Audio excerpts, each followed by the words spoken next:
that at our first meeting. Dave, you want to talk about anything new since there was a charge from the last meeting on Tuesday to pull together some information? I know Becky sent something out, I think yesterday. Right. Yeah, I was able to pull together a list of what I've heard specifically, and there's a lot of other items being worked on as well. But if I may draw the committee's attention to the 3-page, well, actually it's a 4-page summary now that we just updated and sent out last evening, and Stephen can probably get that up on the screen. And I'll just walk the committee through a couple of numbers, bring us up to date as I think where we are at now with the continuation budget. The 4th page that I added, I think it's in the back, page 4, I've identified as the changes so far to the continuation budget. If everyone can get there or see that, Steve, I'll try to get upstairs. Is everyone else there? What we sent out last evening? No, Okay. Now, can you put it up? I'll let Stephen put it up I'll have too. to pull it up on another computer. Okay. Are you going to put it up on the screen, Dave? Stephen will try to get that up there. Because we're using it, Okay, most of us are using our computers. Yep. Yeah, we're using our computers for the Skype, and I'm afraid to touch it.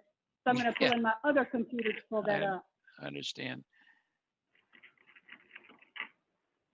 For some reason, if I touch the screen, the Skype screen goes away, and I have to go back in and reboot it. I don't know why it does that. To just touch the screen. Okay. Okay, who sent that? Who was that from? Becky sent it out at the end of the day yesterday evening. It was let me see what the title is. General fund budget changes summary with today's date on it, 5/28.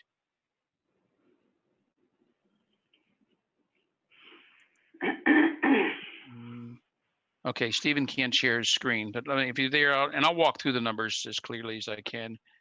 On the changes that identified so far, after a couple of small items for the solicitor in the court area, solicitor and court admin, it added 4,000, subtracted 6,000, but I keep bouncing this back to a number, so I have to show whatever changes we've got. Other than that, there was 5 major things so far. Back to the sheriff, and this doesn't address, we're still reconfiguring his new items, and remember, the continuation budget does not include any new items. The sheriff did say, though, that for the annual replacement of vehicles, we could reduce that by 200,000. So we fund that by transfer to the capital fund each year, and for part of that, and the rest is SPLOST. So at least at this point, we could reduce our transfer by 200,000. We also identified with administration another 60,000 reduction in the professional services line. We cut in half for now the transfer for community ID funding by cutting in half the $1,250,000 to $625,000. Also, I'm showing the effect of taking the compensation increase from 4% down to 2%, which is a reduction of $1,161,982. And I went back and looked at since we have a draft of the financial statements now for last year, I looked at the healthcare fund. We did finish the year positively, very strongly. The fund is a very strong reserve, and probably the strongest reserve we've had, at least in the 10 years I've worked with it. And so I'm more confident that we do not need a healthcare rate increase to the departments. So reducing that to 0 for the general fund, and it helps the other funds as well. For the general fund means that we could reduce this continuation budget by $561,300. Taking those changes together is a reduction of 2.6 million. And I always like to follow the numbers from meeting to meeting, kind of like a stake in the sand. The first continuation budget I list here on this page is the 151,891. That brings the adjusted continuation budget down to 149,280,830. And for here, and then we'll go back up to the front page to get our perspective where we're at. Compared to the adopted budget for 2020, we are now below that by $411,000. All right, and again, these numbers are continuing every day during the budget process. New information comes in. Any questions on that page or those changes so far? That's what I heard. Is somebody else talking? Go ahead, Sandy, go ahead. I was just going to say, but Dave, this looks great and we're going in the right direction, but y'all are still looking for other things as well. All right, and we're working more detailed numbers. I would think right now we're probably looking at maybe another at least a couple 100,000 more reductions to this. So it is going in the right direction. As well as the new item list Excellent work, too is Dave. also coming down. Excellent work, Dave. Thank you. Okay, thank you. Now go back up to the front summary page just so we get where we're at now, because this is the page the committee and then the board will be familiar with the whole process. On that front summary page, I started with the 2020 adopted budget, put in the estimated revenue increases, including the digest increase for an increase of 1.13% in revenue. So the revenue side, there's always a revenue and an expenditure side. The revenue side is still where we started from. Now, this continuation budget reduced to 149,280,000, which is a 0.27% reduction. Now that puts us to in bold there, the line that says, and I'll give you some context to this, so we won't get too excited about this number, but it does show estimated revenues above expenditures of 2.1 million. Now, in years gone by, that would have been really great, but as we all know, the jury's out on this economy. So if you go down in the middle of the page to give some good context in that, for the sales tax and the Taft, if we have to drop down from scenario B, which is in the continuation budget, down to scenario C, so a 10% reduction in sales tax next year compared to 5% reduction, 30% decline in vehicle sales compared to the 24.4% or 25%. Those two combined would drop our revenues by 2.5 million. So that 2.1 million helps to cover most of that if we have to drop to a scenario C. And I think that's. Hey, Dave, what about yes. the sheriff's office had offered at some point, and Tom Patton might be on the call, but their employee, I mean, their new hires, you know, had mentioned that maybe we could use some of that in our, you know, to even make some of those go mid-year. Right.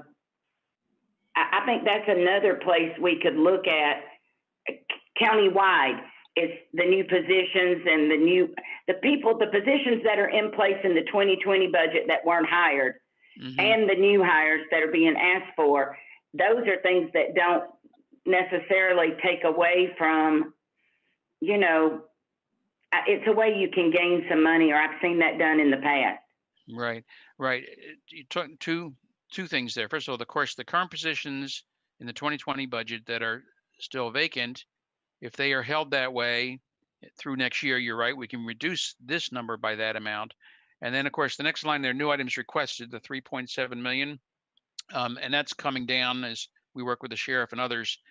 Any new positions that we adjust will reduce that 3.7 million. That still has not been added to the budget, but that list will be there to work on as we go through the year. That might be something you could go out to the whole, I mean, y'all know how to do it better than me, but saying in trying to deal with the loss of revenue that has the potential to be so much greater, do you have any vacant positions that you could, you know, rather than trying to cut departments, if we could look at it just through positions to begin with and see, we might gain $1 million through that. Right, because you're right. One action that governments take in distressed financial times is when there's vacancies that they freeze hiring, and that would be the effect of that. All right. I wouldn't want to call it that though, because there might be some that we desperately need to hire. Right, right. You do it discriminately. I mean, yeah, across the board, anything's are not really as effective as they should be, but you're right. Potential freezing hiring of new positions. All right. Any other questions? Does that give us a good sense of where we're at for now, and keep working on it? Yes, thank you, Dave. For me, it does. Thank you. Very good. So just I'd like to kind of know where we're at so we can figure out where we're going. Agreed. With that, all right. With that, if we're ready, Chairperson, to get back to the agenda. Okay. Okay. Where we left off, and we just have a handful of departments left in general fund and a few general areas.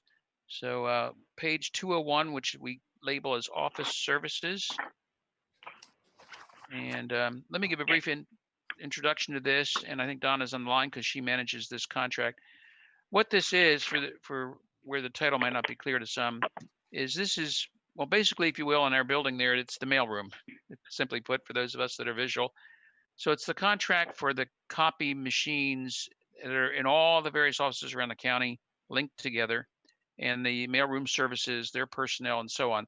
That contract is in here, as well as some of the other costs related to that operation. Now, I'll point out here initially, there's an increase. You see the 578,000 from 553 and 519,000 last year on that page due to additional machines being added and so on. However, the board members may recall recently at a board meeting, more Business Systems, who runs this contract, manages the contract, they came in and said they could reduce their contract through next year. And I'll let Donna chime in. If I remember, that was about 5,000 a month, something like that. Donna, you're there? That is correct, Dave. They did reduce it by about $5,000 a month. Again, that's dependent if we don't add any more equipment to it. Right. So that will start in July of this year and go through December of next year. So the overall potential cost savings is a little over $110,000. Right, very good. So next year, this number initially, I could go back to my list of reductions, could come down roughly $60,000 net of any machines that we would add. Correct. So already our number is barely put out there a few minutes ago, and it's already changing in a good direction, though.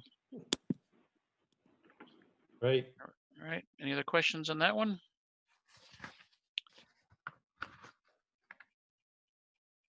If not, we'll move up to the next two in sequence are related, and Pat is online, I think, with office staff as well. Payroll summary is on page, payroll department summary is on page 203, and we'll follow that up later on page 205 with personnel services.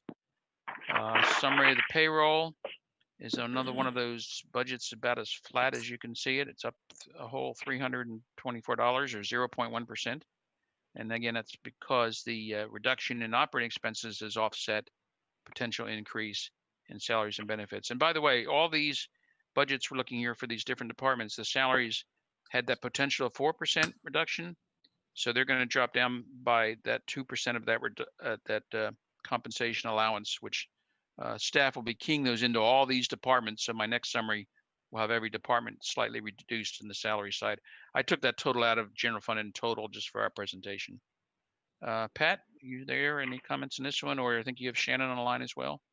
Yeah, one of the things that I wanted to point out that payroll and IST have really worked well in collaboration in seeking efficiencies and trying to maximize the types of systems that we have. So one of the really big cost saving items that we were able to accomplish with really IST taking the charge is getting the online pay stubs. So we are no longer paying for printing of the checks except for the new hire pre-notes and a few other unique items that may come up. So that was around a savings of like $11,000 annually. And they also, IST was very helpful and really led the charge also on getting the remote clock in for with the Kronos. And that really helped a great deal, especially in the sheriff's office, to clock in remotely and have more accurate timekeeping too. So they really step up to the plate and great to work with. Pat, I think that remote clock-in came just in the nick of time, because with the number of people we now have working remotely, the ability for employees to be able to clock in on their phone as opposed to, or you can also do it on your computer, but as opposed to having the payroll coordinators trying to collect that information each day for all of the people working remotely. Oh yeah, and also that it really helped expediting. We were right on the cusp of getting the online pay stubs, and that really was another major accomplishment and great timing for this, because we were manually picking up the checks at ADP, and then also distributing them, and there's just a lot of paper, hands on paper, and that helped to totally eliminate that risk factor.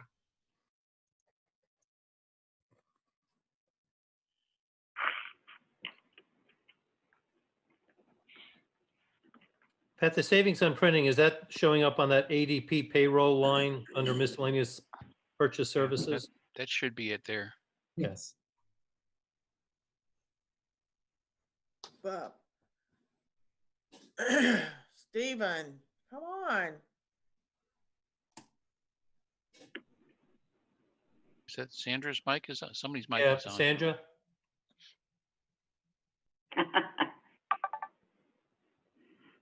Busted. All right, we ready to go down to personal services, page 203? Well, we got Pat here. I'm sorry, 205. A little bit of an overview there. We do have new items listed at the top of the page, but they're relatively small.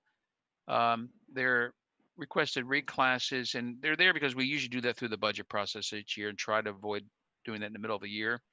So they're a bit of a placekeeper because they show the potential funding, but the reclass itself has to go through study by our professional services firm, Evergreen, I think it is. And if it's warranted, then the reclass goes into effect next year.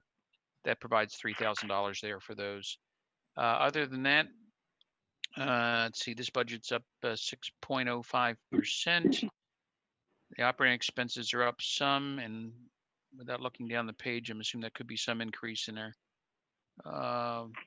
Professional services or other contracted services there. Pat, still on? Any comments on the personal services budget? Yeah, I did want to let you know on the reclassifications, that increase amount it reflects a full year.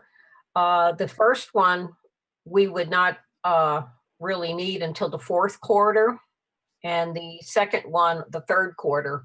So it's a little bit of savings, and you could adjust that accordingly. I mean, it all adds up.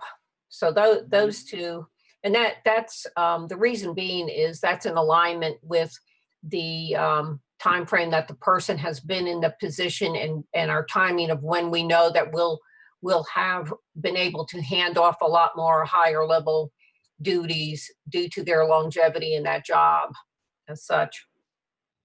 The couple of other items I did want to point out is on the right side, the workload and performance measures. The annual attrition rate really to be updated on there is the 2019 actual came in at 9.3. The 2020 trending estimate now is trending at 8.2. And so I would anticipate that the 2021 would be probably at least 8.2, if not down to below 8. The national or more regional, I'd say, trending for other local county governments has always been around 10%. But I think a big impact was the excellent, method in which the Board of Commissioners did allow and provide the salary compensation study to be in the 75% quartile, and it's making a difference. So that trending is the most recent update numbers, 8.2%. Thanks for looking into that. I know I questioned that when the last time we talked about this, and that's what we want to see, because I think last year the commissioners brought up during the Finance Committee meeting the concern that it costs us a lot to retrain new employees, and so that was one of the intent of the pay study. Pat, do we have in place with our sheriff's office like Gwinnett does that if they have to sign a contract or something to stay with the agency 3 years after training? I am not aware of anything with the sheriff's office having a contract signed. I wonder if Ron might be open. If it's not, I mean, if we're not seeing a big influx of people coming and leaving, then I guess it's probably not warranted. But I did find it interesting. Somebody brought that up to me recently about them doing it to try to save, at least that pays for the training in some way. You know, they felt, I think they were feeling like they were the training ground to go to other jurisdictions, you know, and that their money was just flying out the door. Do we look at, do you call it attrition, or do we look at each department broken down? I mean, like, especially comparing it year to year of what our turnover is in every department? And is there a way we could see a chart of that? I'm sure we can pull up a chart of that. We do on various occasions do look specifically at some departments and positions as such, but I'm sure with our systems that we have there, it would be able to pull up some kind of either data or graphs by department countywide. So I'll definitely take a look at that. I think that might be, I mean, I think you gotta be careful. You gotta look at each, I mean, at the circumstance, but if you see that there's a 3 or 4 year history in one department that we've got, you know, a huge percent of turnover, there might be a, you know, cause to look at it a little bit more closely. Certainly, certainly. You know, one of the things with that we have also now with our new NeoGov system and the onboarding process is we're able to send out now electronic, really once someone turns in their notice and they are leaving the county, really a separation questionnaire to see why. And so that's automatically now being done for all employees, and it comes to personnel services. We do, Cheryl or I take a look at it to see if there are any really serious or different issues. And if we do find them, we certainly alert the executive manager, but the department head always gets a copy of those. So that is now keeping the department heads at least aligned with some of the reasons why a person is leaving their department. You know, the onboarding system that we have really has now helped a great deal in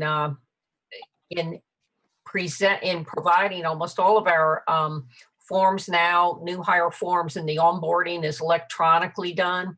And again, you know, I thank the commissioners for supporting that, because it couldn't also be timelier to be able to do that. But it presents a image to that new hire that the county is progressive, that we are, you know, providing, looking at electronic ways to reach out to the new hire. And we continue to roll out different enhancements from that system, such as now that there's texting and communication that way between the county and the new hire applicant. So it's really been very helpful, and appreciate you supporting that. Pat, I'm just curious, if you were to see that there is a trend and there is over 3 years, there is more people exiting one department percentage-wise, I mean, do you ever pick up the phone and call them instead of just looking at a survey? Oh, absolutely. You know, anything that's alarming, it absolutely gets to the department head, and we talk to them about like specific positions. They may be that they are they're entry level, hard to fill. It may be, well, is it the salary? You know, do we need to look at maybe looking at it in comparison to the marketplace? I mean, what do they understand to be the issues? Because definitely well aware of how much they are trying to recruit in their department. But yes, absolutely. And we've worked with different departments when there are different positions that are very difficult to retain, not only recruit, but then retain for a long period. And I was thinking the question might be along the lines of, do you call the employee to follow up and get more detail if you get an Yeah. interview electronically Oh. that you want to dig deeper into? Oh, absolutely. That was what I meant. Oh, Yeah. okay. I'm sorry. I misunderstood. The questionnaire does include whether the exiting employee will allow us to give them a call, and they can answer yes or no. Most of the time they say yes, they're willing to talk with us. And we absolutely do reach out to them to learn more about some of the, if they're negative or alarming comments as such. Yes, absolutely. Thank you. Thanks so much. Any other questions? Well, thank you, Pat. Thank you, Shannon. You didn't get a chance to say anything, Shannon, but I know that you're behind the scenes, making sure everybody gets paid. So Hi, thank Shannon. you for that. Shannon and Kathy have done an excellent job and just really buckle down in all of these new changes and such, and in the timekeeping. So yes. And Thank Cheryl, I you. see you're on, so thank you too. Okay, Dave? All right, back down to page 208 for procurement. And no new items there. And the total overall budget is up just over 4%, which is driven just again purely by salaries and benefits costs. So that'll go down a little bit. And Donna should still be in the line as we heard her previously. Good morning. And Donna, you've been a little busy recently. Just a little bit. Just to give you a couple ideas of what we were looking at, due to some of our teleworking and whatnot, we have worked with the software and have come up with a way that we don't actually have to hard print the purchase orders anymore, which is fantastic. So the cost of printing and paper and time is going to be reduced, and we print over 3,200 of those a year. We're also had put into the budget with IS&T for secure digital signatures on contracts, trying to get away from the paper contracts. It does have to be a secure signature though, and secure documentation. So we're looking at that. And then the other item that we have been working on for quite some time actually is a electronic receipt of bids. So people don't have to deliver a hard copy of the bid. That will help with tabulations. And also free up a little bit more time for other activities to happen. So those are three things that we're really, one we've implemented and two more that we're looking at doing. I'd also like to see our increase of our P card spend. That does come with a rebate. For 2019. We spent a little over $2.5 million. And I think our rebate was just under $37,000. So I know I've talked with finance and we've talked about maybe paying some of our utility bills with the P card, if we have the visibility and if they'll accept that, to increase that. Donna, you're kind of fading in and out in terms of audio. All right, is that better now? That's better. Thank you. I just have to talk louder. I think So- you're right in front of me. Yeah, so one thing that I'll just comment on, you talked about, the digital signatures and printing and all. The one thing that I think sometimes the rest of us lose sight of is that once the board approves a transaction, how long it takes to actually get all the legal documents through the signature process and be able to actually have them start. And I see some of that because you're sending documents to me to sign off on. The chair probably sees documents that are being signed off. But we're waiting on the other party to sign off on these documents and transmit paper documents back to us so that then we can get to sign them. And so I think there's some dollar savings when you're not printing things, but the ability to process things electronically and to sign off electronically ought to expedite the ability to get some of these projects started faster. And I think that'll be valuable to all of your clients. And certainly valuable to the board members that may have constituents wondering, when something's actually going to start. And And there's a long lead time now on a lot of these items, so appreciate what you're doing with that. There is, and I am really kind of excited about that because it does take time. And with this happening, not only did the county run into I say challenges or opportunities with the COVID-19, but so did all of our suppliers and my contractors. I mean, literally, I got one in today, and the gentleman wrote a note. "I'm sorry, we've been working off site." So I've started emailing things. But again, I still need a digital signature, an authorized digital signature. At least we're doing some of that by email right now, just so that they know they can proceed, that the board has taken action, and we'll follow up with the paperwork. We can't really do that on construction or public works projects, so those have to be the bonds, everything else has to be in place. Sure. So yes, you talk about being busy, we have been. All the protective equipment that we've been trying to do, I've had 2 staff members really focusing on that, and they've done a really good job of sourcing and getting those items in. I've been very pleased with them. You've all seen it, and Commissioner Brown, you even mentioned your flag. There is definitely a supply chain interruption, no matter where it's coming from. You probably read the articles, which you would think there would be a boon in truck driving right now. Some truck companies are having to lay people off. So it's a disconnect of the whole system right now, and people are having to find their way. Yeah, I think our disconnect is in the, there's a whole, like you said, it's a chain. So I think it's in the actual packing them. I think the trucking's there, but it's got to make it to the dock, It does. It's when we talk about the food sources, people have talked about, meat packaging and whatnot. When they're in those places, they're not just packaged for one item. They package them differently for restaurants versus home construction versus, the grocery stores. So it's not just one package and they're done. So it's multiple different ways. So like a flag could be packed for one for you, or are they sending 20 to a store? It's a myriad of things. It's not just one and done. And that's why sometimes you can find an item one place and not another. So it's been interesting. So just for this year, so like for 2019, we processed over 3,500 transactions. Just through April of this year, we've done over 1,400. So, and that's telling you something there. And last year, there was a little over $91 million encumbered of different contracts and items that we purchased. And so far this year, we're just under 41 million through April, actually. And I know we'll be talking about surplus in a little bit, but that's been going well in the online. It's a challenge.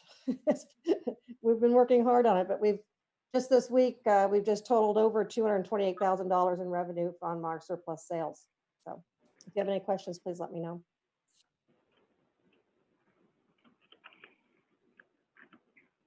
Any questions? Well, thanks for what you're doing, and I realized that you had the added challenge of having a new employee start just before we started working at least part-time remotely, so that was a challenge as well. We did, thank you. She's actually been working at voter registration for part of the time, just so we can keep her busy. This is the first time I've been totally fully staffed in a long time, so I was really excited. But we'll get back to it. Thank you all very much. I appreciate it. Thank you, Donna. Thank you, Donna.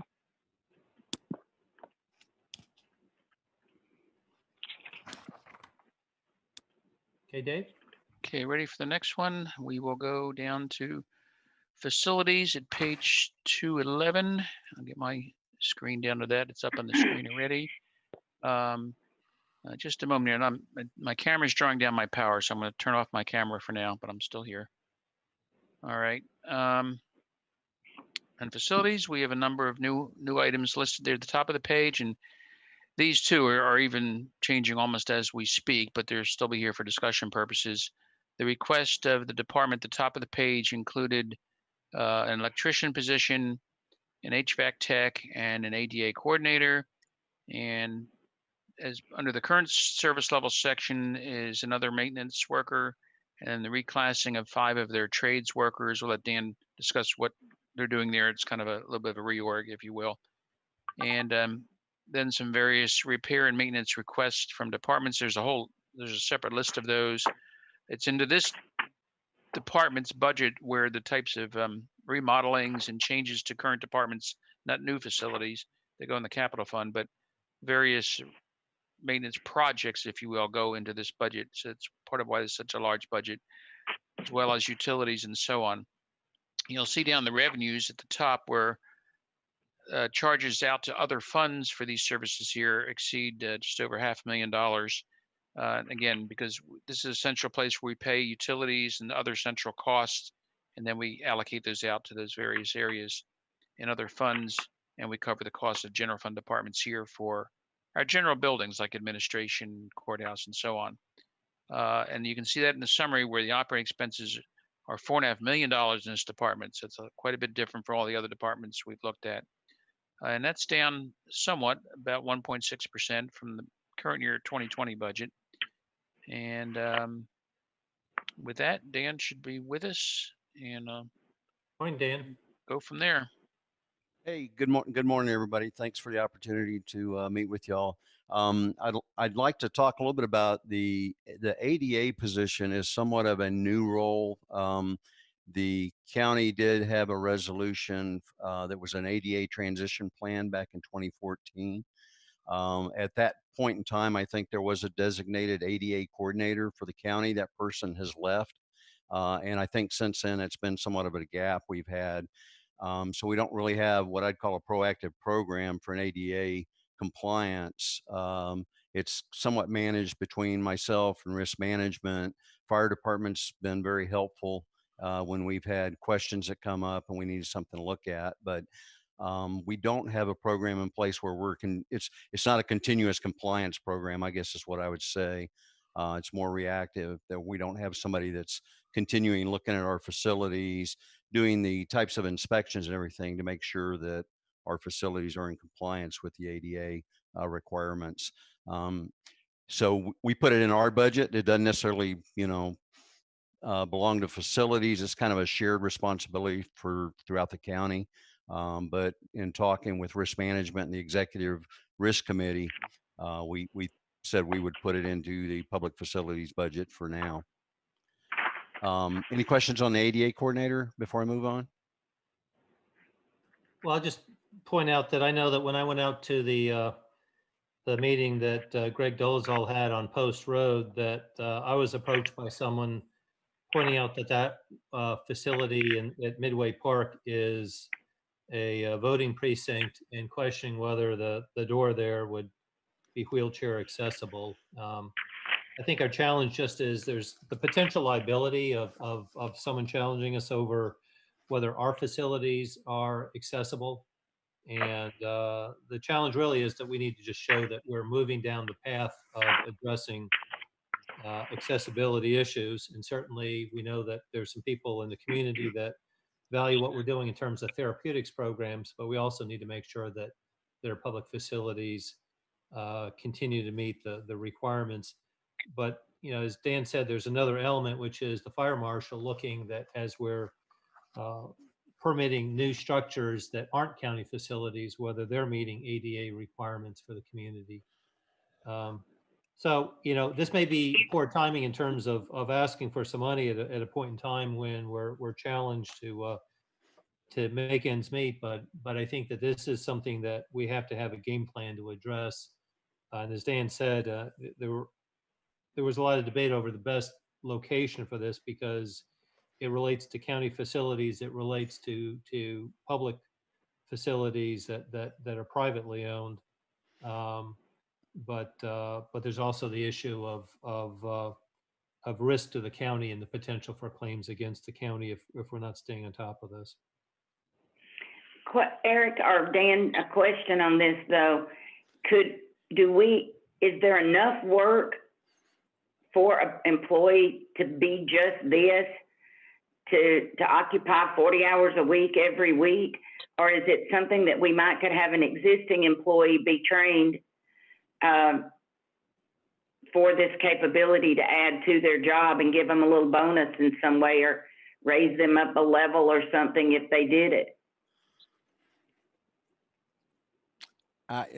I'll just say, I don't think we have a good answer. We don't have a lot of historical data on that, but I would say just with the number of facilities we have that we own that are considered public facilities, along with, when you look at parks and recs and our other public facilities, senior services centers, if we had somebody who was doing a this could potentially be a full-time job if somebody was continuously out there looking at these facilities, also involved in renovation projects, making sure that as we do renovation projects, we have somebody looking at this along with our architects who are doing design work for us. So I think, if you look at a full compliance program where it's a continuous compliance, I certainly think it could be a full-time position that would occupy 40 hours. Now, could that person do other responsibilities? Possibly. They could do maybe other building inspections that would include like life safety for us as well. But I think the ADA program alone, with the number of facilities and square foot we're managing, could be a full-time. And I think we're also I mean, talking I've about got some sidewalks. concerns about it. I mean, Dan, once if I you may- get the inventory caught up and you look at all and you bring it up, I find that hard to believe that you'd need a full-time employee doing nothing but ADA, but maybe I'm wrong. But I mean, my fear is if we create it, then you're going to get fired. They're going to say, well, we need our own ADA specialist with our fire marshals that go out and inspect. And then all of a sudden, I mean, this is how government just balloons.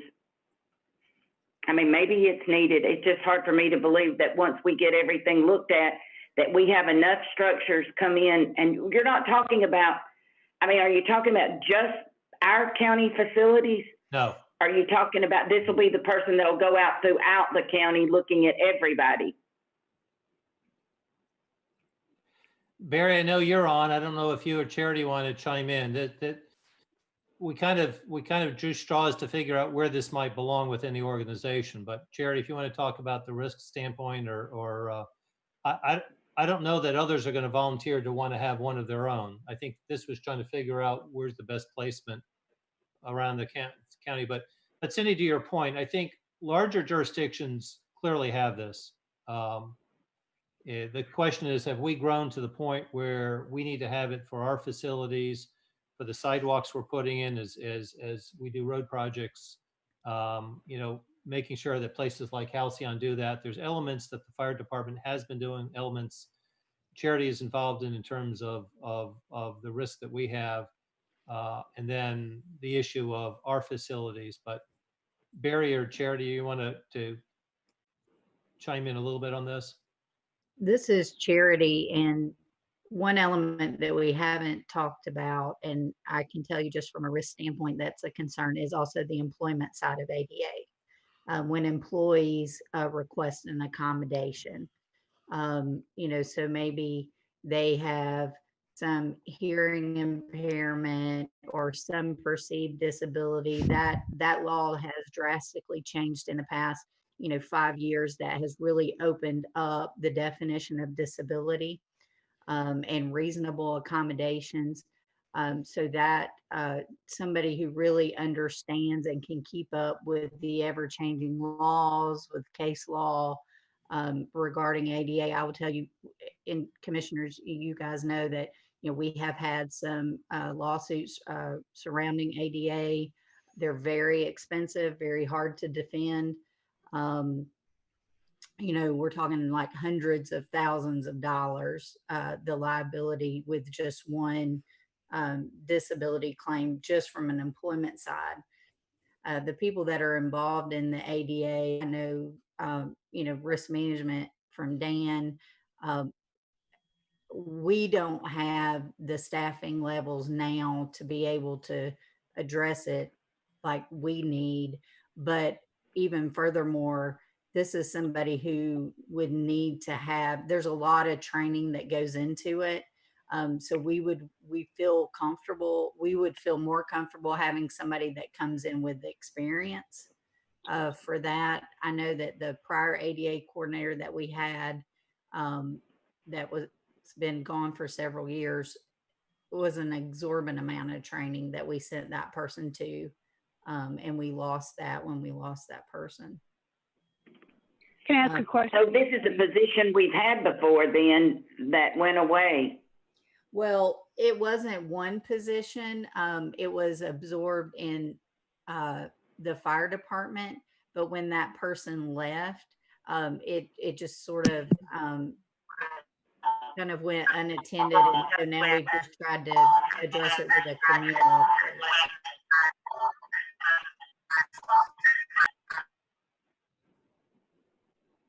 Good morning, It it's Chief started Head. out, I Can you think, guys in the hear me? fire marshals, but Chief Head can talk about that. Good morning, everyone. Hey, So Chief. what I can tell you is that when it was kind of placed in the fire marshal's office as a necessity way back, we didn't have anyone else to do it, and within the county, so we stepped up and said we'll take that challenge on, and it worked okay for a while. But what we found was that the demands on that individual, as far as ADA, were more than he could really fulfill because of his other responsibilities. Commissioner Mills, to answer your question, yes, it's a full-time position. There's a lot more to it than just getting our current facilities up to speed. And I think that what the question is, is not really, can we afford it? Can we afford not to have it? If you remember the big mess we had back at the old jail, that went on for quite some time, I think all of that could have been avoided if we had had someone dedicated to not only identifying the issues in these buildings, but following through. That's the big part of it, being able to commit the time to following through and make sure those problems are corrected. Barry, do you see that hiring this person is going to cause even more delays in people getting their COs into buildings, getting their permits? And no, it shouldn't do that, because most of those issues now are really identified up front through the plan review process. If something comes up during the construction phase and one of the inspectors identifies it and passes that off, typically they're caught early on. There are a few that don't come to the surface until close to being final, but most of them are identified early on in the construction phase. Molly has sent me an email saying that her microphone's not working, and to ask if they can combine with OSHA requirements for coordination. I mean, I think she's asking if you've already gotten, is there more added responsibility that could be put there in case there's not enough work, but you're saying there's going to be plenty. I don't know about the OSHA requirement. Jerry, do we have OSHA issues? In Georgia, excuse me, county government in Georgia is exempt from OSHA. So we don't have to follow those specific OSHA guidelines. We use it more as a standard, but we don't have a lot of the bureaucracy of the reporting requirements that other entities would have. Charity, to some extent, doesn't your department kind of follow the OSHA guidelines and use OSHA standards for a lot of your risk management function? We do. We use it as guidelines and standards, but we don't have to do a lot of the OSHA logs and OSHA reporting. But we do, this person could actually, assist, I think, especially if there's so much opportunity that this position could expand into for compliance, ensuring that the programs that we offer, meet ADA. Just think about the multitude of parks programs and things we have. They would be the subject matter expert to ensure that we're being, compliant and meeting all those disability requirements. A lot of our grant funding coming from, the state and federal government really require that when you all sign those contracts that we're, attesting that we're compliant. So let me just add to what Charity's saying as well. And I think it addresses Commissioner Cooper's. Certainly this person would be looking, their primary responsibility would be ADA compliance. But as this person is out in facilities looking at ADA compliance, they could certainly be looking at safety as an overall program to make sure to assist with risk management as well as OSHA standards, and be looking at those issues as well. Here's my worry, and I'm totally in agreement that this is such a huge issue and it needs to be addressed, and lawsuits and everything like that. I just don't want to have, I remember back, and Barry, you remember back when a new fire marshal came into town and he went around to all the old businesses and practically said, you're all going to be shut down. And Michael Bennett was on the board then, and whoever it was got up in front of the meeting, and Michael said, I mean, you know what I'm talking about. And he said, I fear that we need to not give this person unlimited power to go around to these older businesses and start saying, you've got to spend $200,000 to bring up to whatever and create issues where there's not issues. I can clarify some of that. There are some protections in place to prevent that from happening. If a business has been conducting business for a very long time, if they've not made any improvements, there are some ways that they cannot be forced to do that unless they make improvements to their structure. So there are some safeguards in place. But again, I think that you have to look at what's the cost of not having this. And that is the fact that when, I don't remember, you remember Linda Stinson Worley, she was paraplegic that lived here in the county for a while, and she's passed away since, but her life's mission was going around and finding county buildings and private buildings that were not up to par for ADA. And there were many lawsuits and a lot of dollars paid out back then. And we've gotten much better, but there's still work yet to be done. And I think that it's a balancing act. But Barry, I don't want to give I don't want, you know, the newspapers to be writing an article like we're not being ADA compliant now, or that we don't have that in our plans, or we don't ask people to do that, because we do that now. I mean, we have to. If we're not, then we've got a big issue. You're correct. We do that. There's still a little bit of work to be done, but I will tell you this also. We're getting more aggressive with going out to grants now, federal grants. Most of those have some type of an ADA segment to them, and having an ADA coordinator would not only be beneficial there, but it's going to be required in a lot of those. That's a very good point. Who will they fall under? I mean, if we start getting complaints over this new position, who's going to be their boss that we go to? Surely you're not going to set up a whole new department for ADA. No, well, so Commissioner, good question. So at this point, we propose putting it under facilities, so it's not under a regulatory agency like the fire marshal or the building inspection function. We may still refine this. I don't want to scare Charity. I mean, it could end up in risk management. It could end up in administration. But I think the key is that we've identified the need to move forward with this. And as I said, that the timing couldn't be worse in terms of bringing something like this forward at the time that we're trying to figure out how to balance the budget. But there's liability concerns out there for us.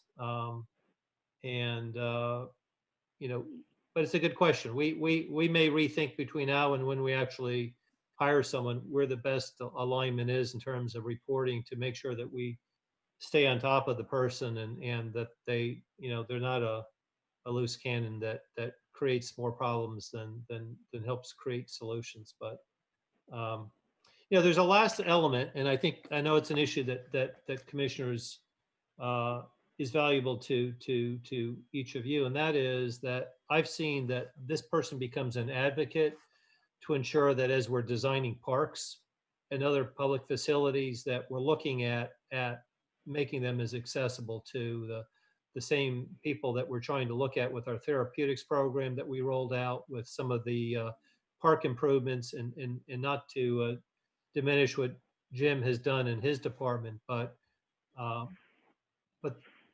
these people are a little bit like our grants coordinator.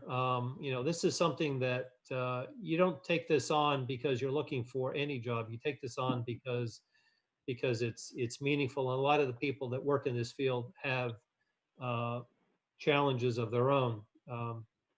Eric, why would we not put them in planning, where you've got all the other type of inspections, and that way it would be just part of their review process?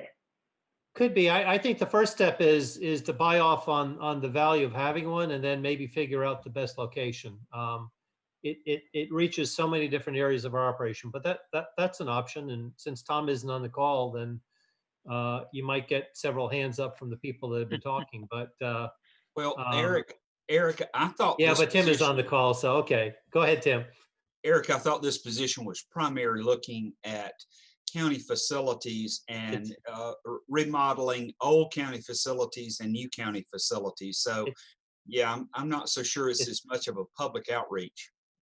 The I thought that commissioner, they changed that. I thought that was how it started off in this conversation, but now it's went that it would be everything. it is all an new awful building. lot. It may end up in admin, Commissioner. I don't know where we physically place them, but it may be because of the internal and the external. Barry's got his hand up. Barry? So I may have confused you, Commissioner Mills. If I did, I apologize for that. The primarily would be for our county facilities, but in those cases where you get a citizen complaint about a business out in the county, the ADA coordinator is the one that typically addresses that complaint. And just to expand on that, I have in the past had issues where people complained about sidewalks and sidewalks not being ADA compliant and lining up and just a very detailed complaint that I worked with the fire department on. It took a long time to resolve it, and ultimately we had to reach out to some ADA people that knew what they were really doing to answer that. So I can understand Chief Head's comment about sometimes we do use them for public complaints.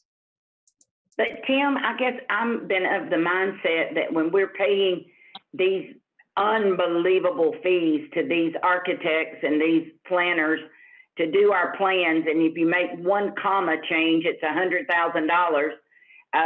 I mean, that they have people on their staff that make things ADA compliant. Like when you bring forth, I've been in many meetings with people with parks and they'll say it's ADA compliant. So we're saying now that they don't really know what they're doing, or that their plans don't reflect ADA compliance, and they say they do, but they really don't. And we need somebody to just check their work, and we're paying them this astronomical fee. So your answer is yes and no. To make it clear, the example I just gave was a sidewalk out on a county road. It was not in a park, and the people. Yeah, but we hire companies to design. Yes. I mean, yes. we hire companies to design sidewalks. My God, we spend a fortune. They don't have ADA compliance in their agency.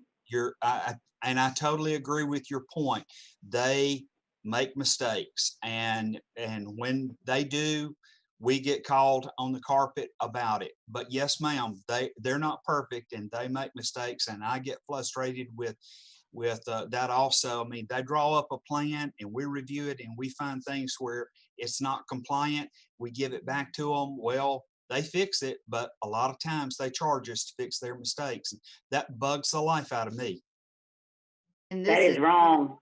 And this is Charity, and to kind of piggyback on that same conversation, when we take over a lot of the roads and sidewalks in the subdivisions that we didn't necessarily have direct oversight on, that's where we get a lot of those claims and complaints as well. My office sees that all the time. We get people falling and, alleging different things, and that they're not ADA compliant, and of them are.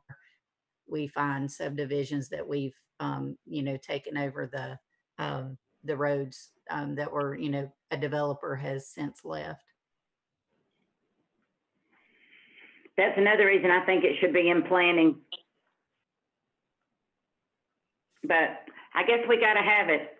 I guess we have to have it for, especially trying to get all these grants. I can see how that's very important and a must for that.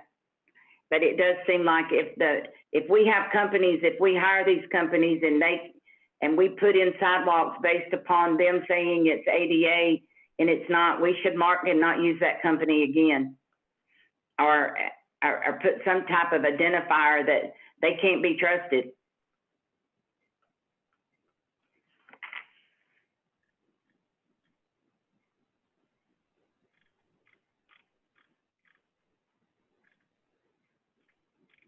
Okay, Dan, we probably won't spend as much time on all of your other positions, but I think this one was one that you were somewhat gifted by group discussion and Yeah, I figured You- there would you- be some discussion on that particular you position. may not and- end up, but that's a tough one. Do you want to talk about the electrician and the HVAC tech, since this is improving services? This is not just to keep up with what we're doing today.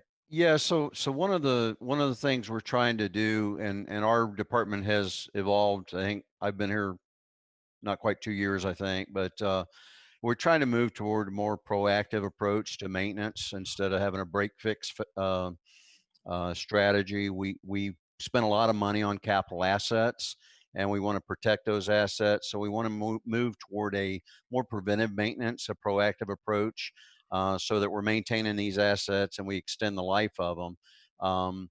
With the current staffing we have, it's very difficult to do a good preventive maintenance program because so much time is spent on reactive maintenance where we're responding to repairs and maintenance and fixing problems. So we're looking to add an additional electrician and an additional HVAC technician to help us with preventive maintenance programs as well as the corrective maintenance. So it's kind of a strategy change, moving to a more proactive approach. And this also ties into a lot of the reclassifications we're working on. Is we have in the department, we kind of had what's called a general trades approach, and we've not had positions designated for those technical expertise. For instance, electricians and HVAC, they've been classified as a general trades position. So we're trying to reclass those positions to recruit and attract the people that have the appropriate skill sets to help us in these areas as well.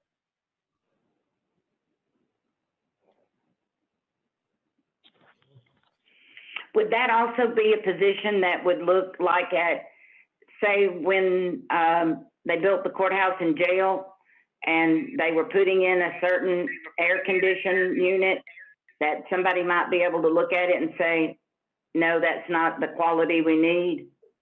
Yeah, exactly. That one of the things we want to do is get our folks involved and having the people that have the technical expertise to look at these systems. And we're working a lot with James Weldon, our capital project manager, is working on this as well to try to develop some standards as we're looking at these designs to making sure the systems we're putting in for two things is we want to standardize as much as possible. So we can, when we stock and repair parts, we have as much standardization as possible, and getting those people that have that proper expertise involved in the design review is helpful as well. Because sometimes I think looking back on the jail and courthouse, we were very motivated to be valued and value things, and maybe that wasn't, I mean, when we're already having major breakdowns in what we put in, that's concerning to me. It's not that old. Yeah, the chillers I don't think are necessarily a good example. That was a very unique, it was a problem from the manufacturer, so it's a little bit unique. I don't know that anybody would have picked that up on standards. It was a new model chiller that I think it'd have been very hard for somebody to look into the future and know that problem was going to occur, because these were new models that weren't out there in the industry. But certainly looking at other systems and having people that in the field that have the expertise to know what's worked well and what hasn't worked well is very valuable.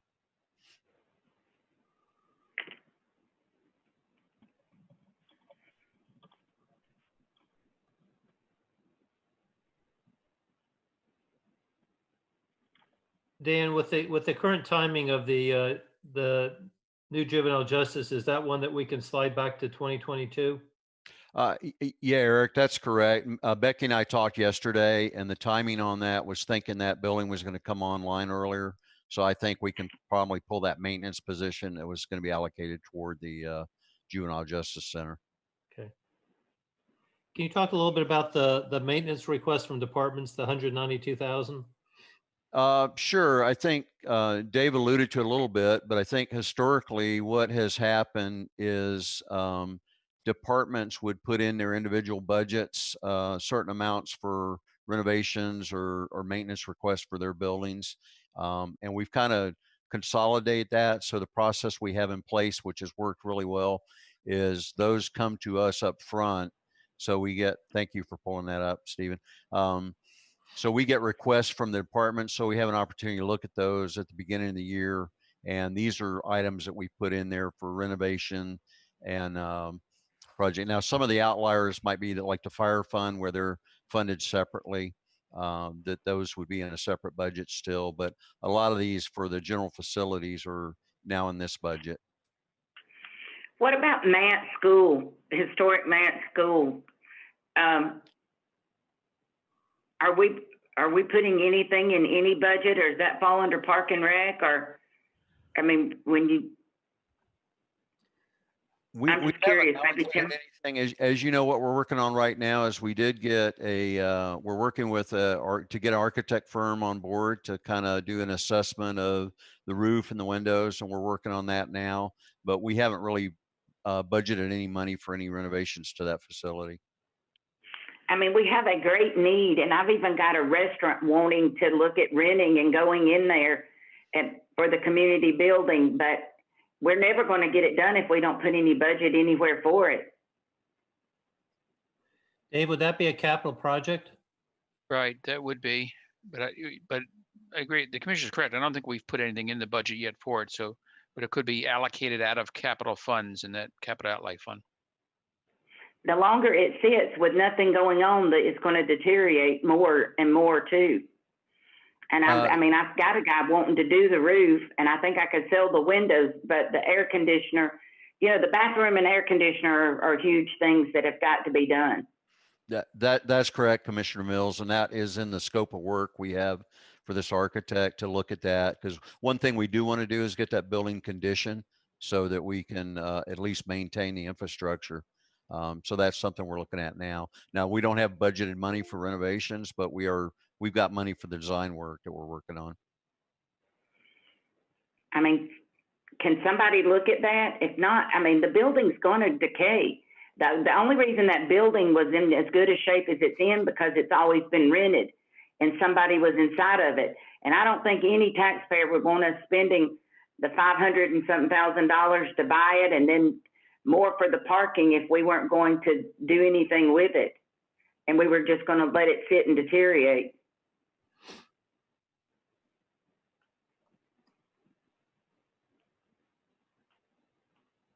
I don't know that that's a commissioner's job to find a place in the budget.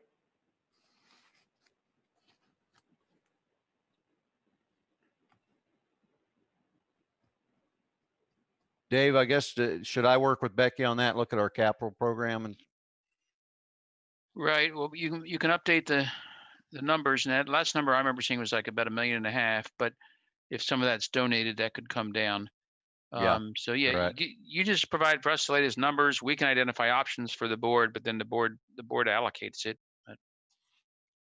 Yeah, but Okay. it's got to have a starting place. The board can't allocate if it's nowhere to begin with. Right. Well, that's, I mean, we present options as to where it can start.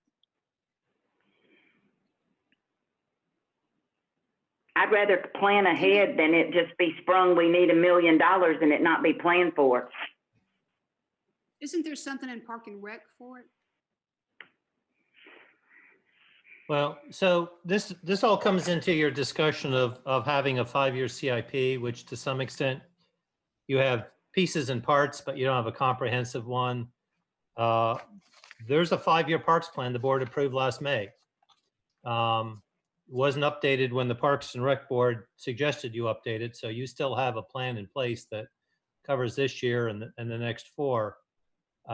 It's not in that they brought you a recommendation, the board approved that, and that's been every dollar foreseeable for the next 4 years, and then they gave you a couple $100 million of additional ideas should you come up with money. So I mean, you can revisit that parks plan and maybe in the context of what we're going through with COVID-19, you want to relook at reallocating those monies, because I think there's, projects 1 year out that you may not be still supporting. So one thing would be to go back and look at the the Parks and Rec plan and see if you want to incorporate this project into it. But the scale of this is, it's not a renovation project, it's a capital project, and we certainly are willing to have the board, relook at your priorities and set your priorities. The Parks and Rec Board gives you recommendations, but ultimately it's your capital plan for Parks and Recreation. And there will be Park and Rec programs. I mean, I see the therapeutic program and different programs and camps being able to use it. The Park and Rec Board didn't consider it because I don't know that the purchase had been made when they did that list.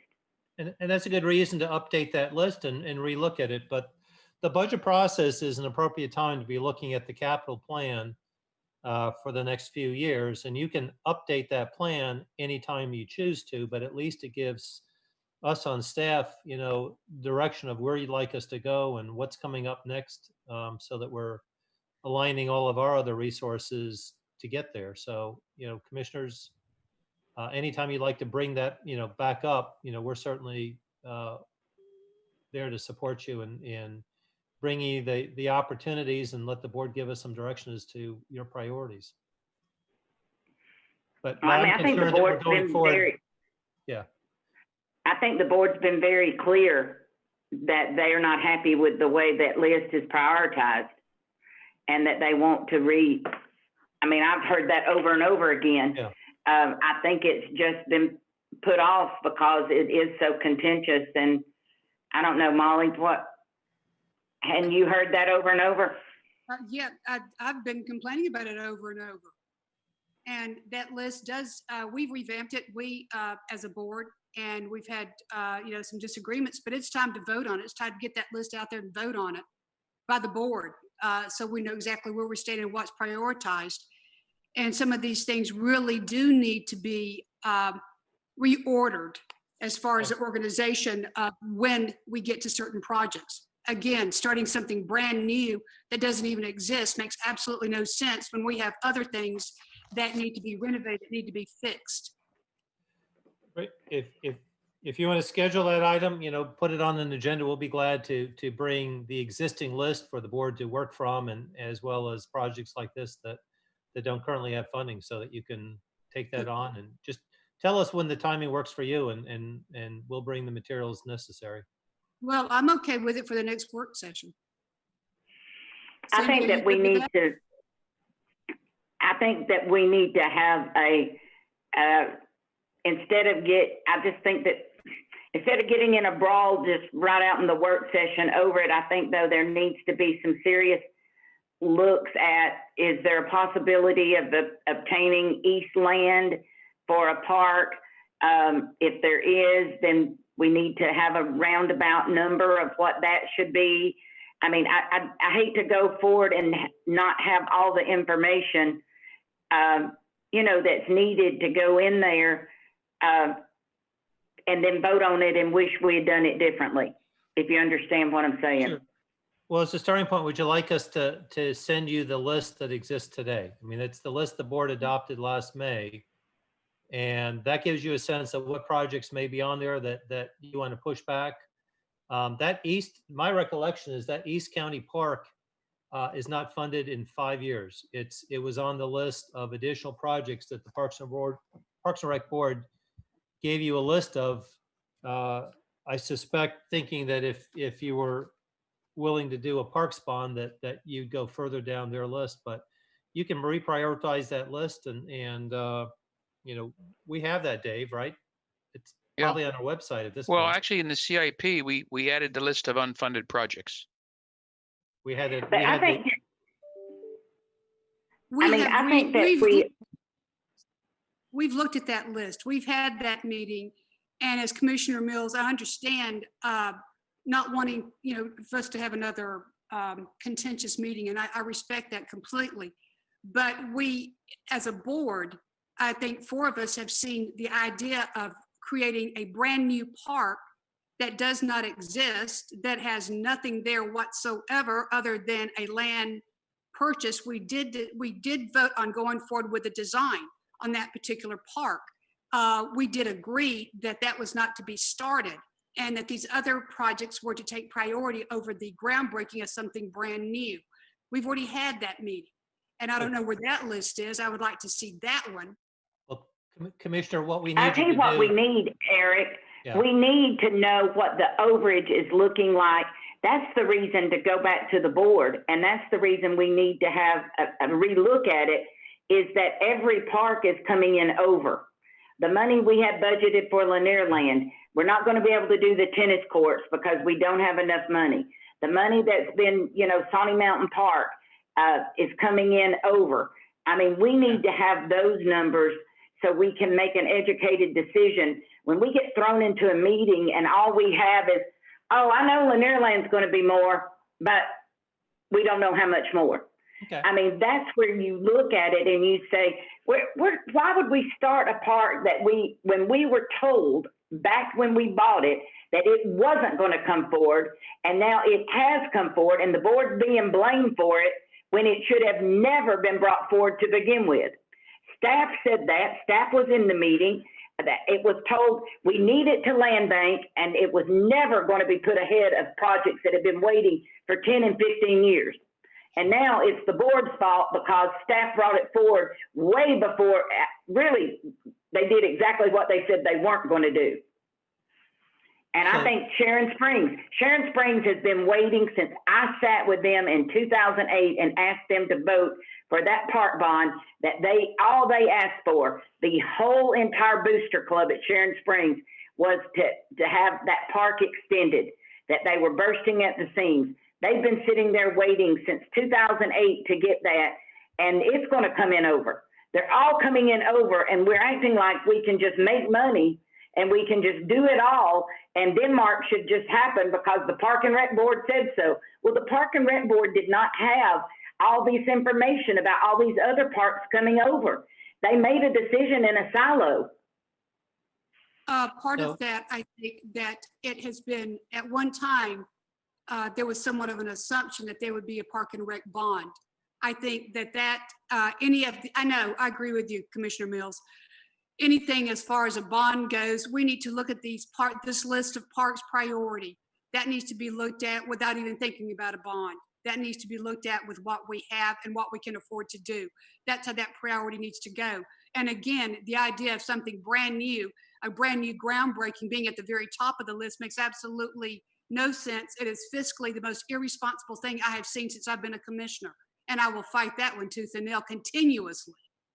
Okay, so commissioners, what I'm hearing is we'll bring back current prices on projects and we'll bring back the list, but I'm sorry to remind you, you adopted a list last May and we fully appreciate. We're going to unadopt it. We're going to unadopt it.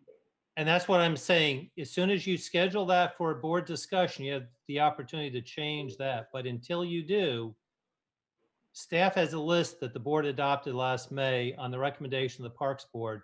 We appreciate the fact that you want to change that list, but we need you to do that. You haven't at this point done that. We have a list, as Dave said, it was included in that CIP we gave you back in January. It was your list because when the board approved that, it went from the Parks and Board recommendation to yours. We understand you want to revisit it, but until you do, that list is still out there. We're prepared to talk about it, and based on your comments, I agree. We can bring you back updated project costs for the projects where we have new information so that you understand what is affordable. But we're in a bind until you revisit that list. When we voted on that list, we didn't have all these numbers. We didn't know that we were going to have this finite amount of money and that we couldn't do what we had promised people we were going to do in phase one. We didn't know that could be, with Lanier Land at that point, we didn't know Miracle League was moving there. I mean, there's a lot of things that have changed, and we really shouldn't have been adopting the list without knowing these things. I think staff shouldn't have brought it to us prematurely without having the numbers. You've asked us to make decisions without numbers. To me, that's foolish. That is not the way you run a government. You shouldn't be making decisions when you don't have the facts. And you shouldn't tell people in executive session and elsewhere that you're only buying a park to land bank, and then all of a sudden it shows up number one on the list. That is wrong. We had a list that was redone by Jim Pryor. He brought a different list forward. We had a meeting. We went over that whole list. We discussed it. This is in a work session right before COVID. And so I know that this has been discussed over and over and over. We just for need you this- to adopt one. Oh, We're okay. with you. We're with you. We just Then need if the you- board to take a list and adopt a revised Would list. you please not interrupt me? Just let me finish what I'm Yes, ma'am. saying, please. What I was going to say is that if you would please reissue that list, the one that after Jim heard us in a meeting, because we've had this discussion in numerous meetings. If you would please issue that list that Jim sent out after the discussion, and he had choices. He had like an ABC choice of priorities on parks. We talked about all of that. Please issue that list to us before we go into a work session to vote on this. We all need to see it. So we have the preparation in our hand as well as with numbers, so we can vote on that completely informed and we have it in front of us. That's what I'm asking for. Will do. Thank you.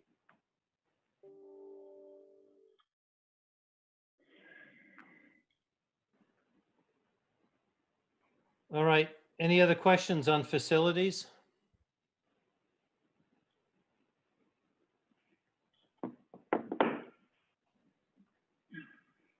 Sorry, Dan, I don't know how you got turned into a park and rec, whatever.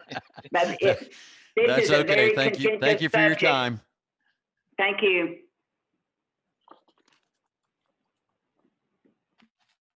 Dave, what's next? All right, ready for the next one. Down on page 214 is what we call rural development. In a word, it's GMRC's annual membership dues, which are basically $1.10 per capita. So we just added 4% to the current year budget to allow for increase in population growth. And Are we that's- still not trying to get into ARC? Are we just forgetting that vote the board made?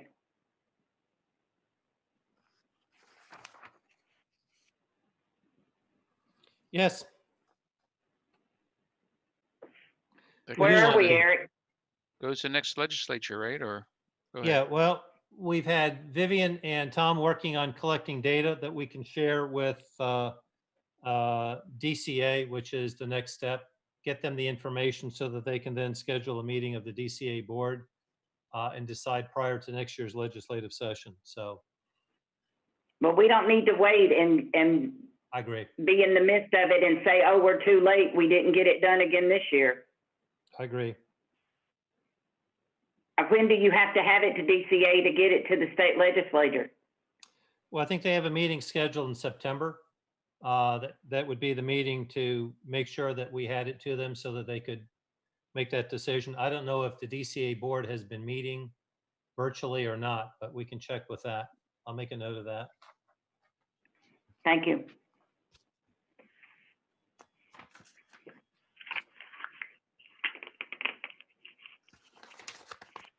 All right, if we're ready for the next one, which we don't really need to spend time on. It's not really a budget there anymore. We had on the agenda was property sales, surplus sales, page 216, although I think Donna was hanging with us in case there's any comments. This went to the auctions we used to hold every other year and now we have other methods for selling surplus items. They got to the point where the operating expenses here were so small, a couple $1,000s, we've just moved it over and merged it with the procurement budget. And then the income from the sales go to the appropriate funds and in case of replacements, it goes to capital. Don, I don't know if you want to add anything else to that or not, but that's been combined with your budget, of course. So this doesn't really exist anymore. Am I understanding that correctly? Yeah, there's no budget there any longer on that page for Okay. that's property all. sales. Gotcha. Is that going good, Donna? It is. The board approved us using two different online services, GovDeals and Property Room. And as you know, I think the sale of the what we call the barn property is going to be going through. I'm happy to say most items are off and every item will be off by June 1st. It's a challenge. We've learned a lot. It does take some time to get these posted and sold and off our sites. But as I said earlier, so far this year, we've recouped a little over $228,000 on the sales. We're looking at a couple different other auction companies as well. We're working with the sheriff's office so he can sell his vehicles without having to pay money to take items off of it. So we'd only sell it to other law enforcement jurisdictions. It's like I said, it's been interesting. We've learned a lot about the online auction companies. Some of them will come and take our cars immediately, which is what we want.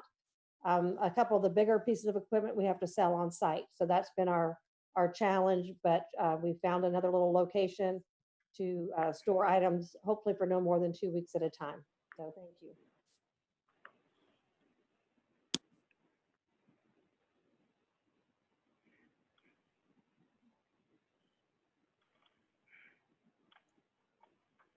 All right, if we're ready to move on to the last departmental area, the general fund.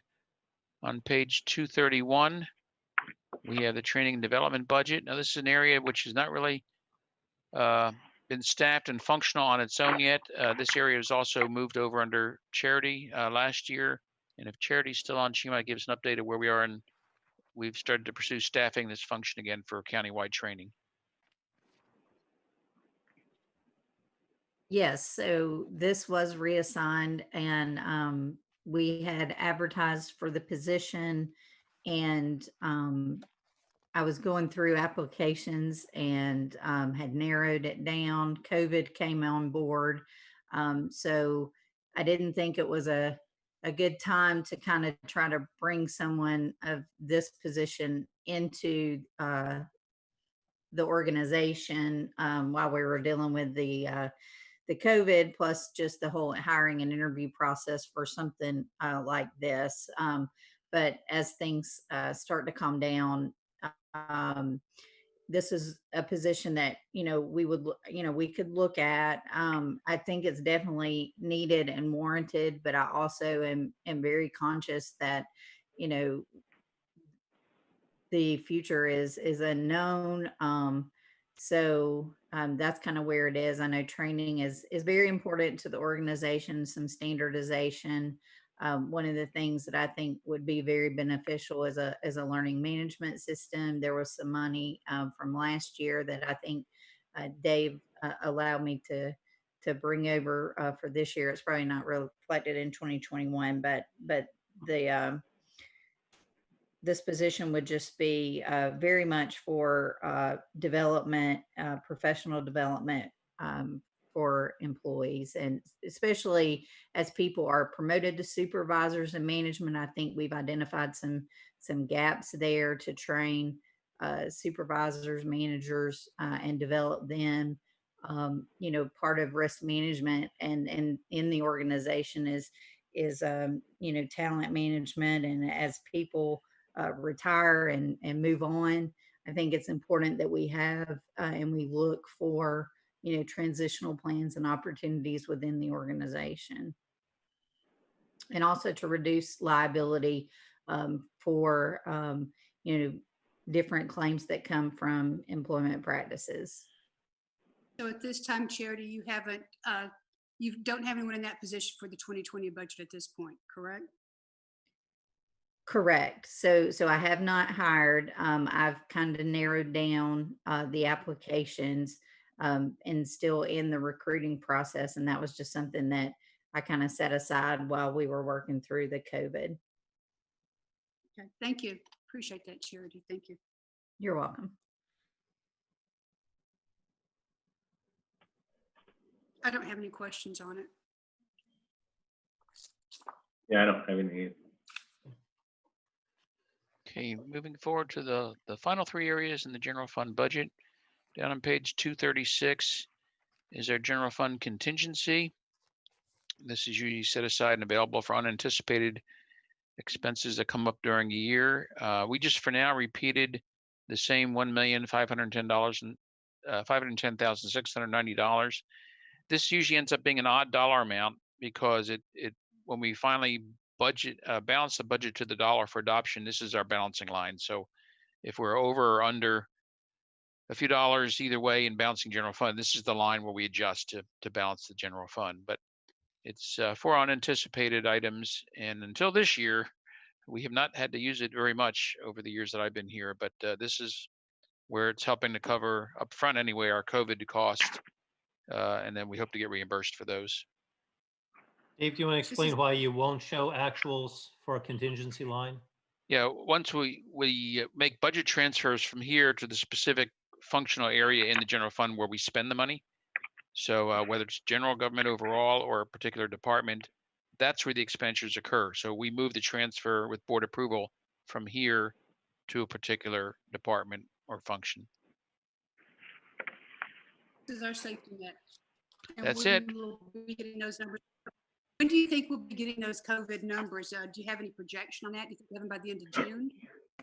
Boy, I don't know. That's an ongoing thing. I mean, we can look in the books each day to see how much we've spent, but Well, one thing, I don't know that Chris is on the call, but Chris, I think just told the board, we're going to go ahead and make an application for reimbursement. So Mhm. this is obviously not done, but Commissioner, to your point, they are going to be actually putting in a submission for COVID reimbursement, and Chris and his assistant are working on that now. Thank you. Thank you, Eric. I know there was something with the CARES Act, and I think the counties, you had to have a population over 500,000 to qualify from, if I read that correctly, but there is another fund from the federal government for the smaller counties, but I don't know what the details are of that. Cindy, you may have some information from ACCG on that. I don't know. Yeah, so I think I had communication with the executive director of ACCG over the weekend because they've been working with the Georgia Municipal Association to put a proposal before the governor. I think there's like $4.2 billion that Georgia receives. The city of Atlanta and maybe 4 large counties each received direct allocations from the federal government that goes against that amount based on having a population greater than 500,000. And what they've been working on at GMA and ACCG is to come up with a proposal for how the rest of us would receive distributions. And they had gone through, I think, a couple different versions. I don't know that as of the end of the weekend, Commissioner Mills, I don't know if you've heard anything further through your participation, but I don't know that they've come to a final conclusion as to how that money might get allocated. But it was 3 phases. They were hoping for a stimulus package 4 that was going to be more direct relief to counties. It was brought up on that call I was on with the governor that day, and you know, he was his budget shortfalls are so great, and his numbers are still out there, and he was very non-committal over what would go. He just kept saying document, document, document, and have everything in order, but he definitely did not give any definitive answers on any of it because it's all just hanging out there still. Yeah, I'm of the mindset if he would just not pass on to us unfunded mandates. That's what scares me more than anything. You know, the costs that we've incurred in our whole budget have been rather minuscule, but it's the unintended consequence, like auto sales being down, sales tax being down, you know, that take direct hits on budgets that could put more people out of work. Hopefully not in our county it'll be that, but a lot of other counties do not have the luxuries we have. That's for sure. Yeah. Yep, we're lucky. We are. Well, You make your own luck, Rob. The one thing where I think we may not fare well with with what GMA is pressing is that with only one city that represents less than 3% of our population, that the split that goes to cities, very little will come to this county, but we're in effect the city providing fire protection and fire protection for 100% of the population, law enforcement for 97% in some areas and 100% in others. That we'll get a county share, but very little of what GMA carves out for cities to have distributed will come here because of the fact that they're not looking at us as a municipal service provider. They are considering consolidated counties getting a share of both the city share and the county share, but there's nothing, I think, for us. But we'll see. The second version, I think, wasn't approved by the governor, so I think they're still working on that. But yeah, Yeah, Commissioner Mills, I share your concern about what will flow downhill to us from state budgets.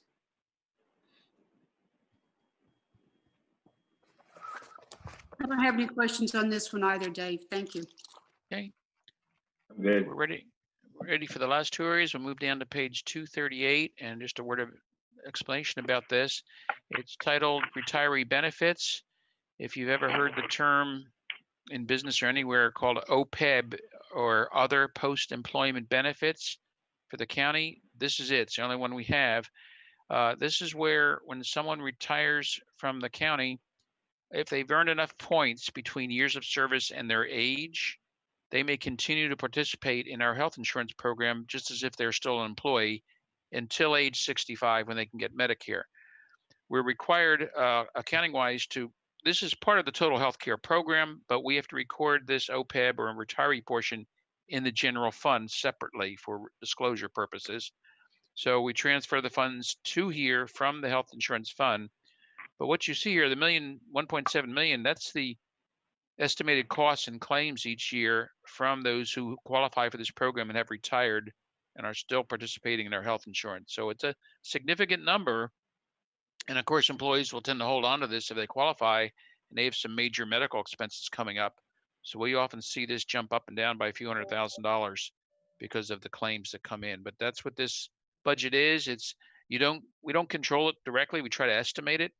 The board only controls it by any changes to the program they would make. Can the retired personnel that are on this program utilize the health center that we have implemented?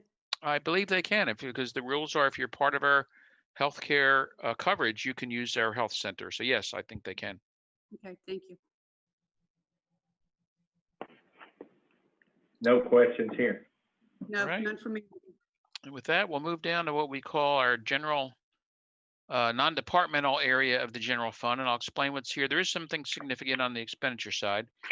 What page? I'm sorry, page 240, 240.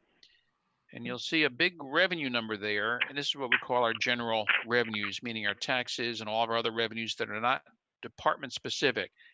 This $124 million there, if you see for these revenues, what cover the costs for all areas of the general fund that are not covered by a particular revenue from a department. So if a department has $1 million budget, they collect $200,000 in revenues toward their function.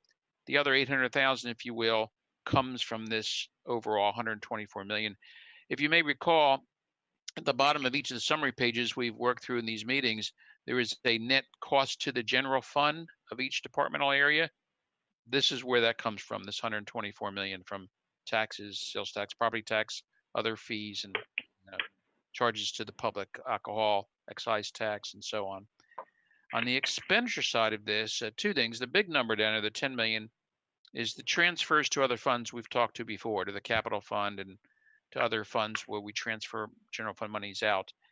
But I will comment on the operating expenses. I'll move down to those on, just so you know, this is where it is, because this was a change a few years ago. Down on page 242, you'll see professional services, legal fees.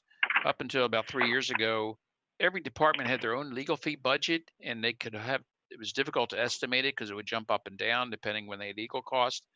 So with the exception of the constitutional officers, we moved all those legal fees from the different general fund departments into one place here, $1.1 million. This is where most of the charges for the general fund go for our Gerard and Davis contract. But there's other legal costs there as well when they have other costs that can go outside for the county are charged here as well. And other than that, part of our radio equipment charges are here, and there's a couple lines below it for the radio system. And that primarily brings us to the end of everything general fund through these budget meetings. Are we able to break out those legal fees into lawsuits? Well, I mean, I know we've gotten tremendous amount of lawsuits this last year or two.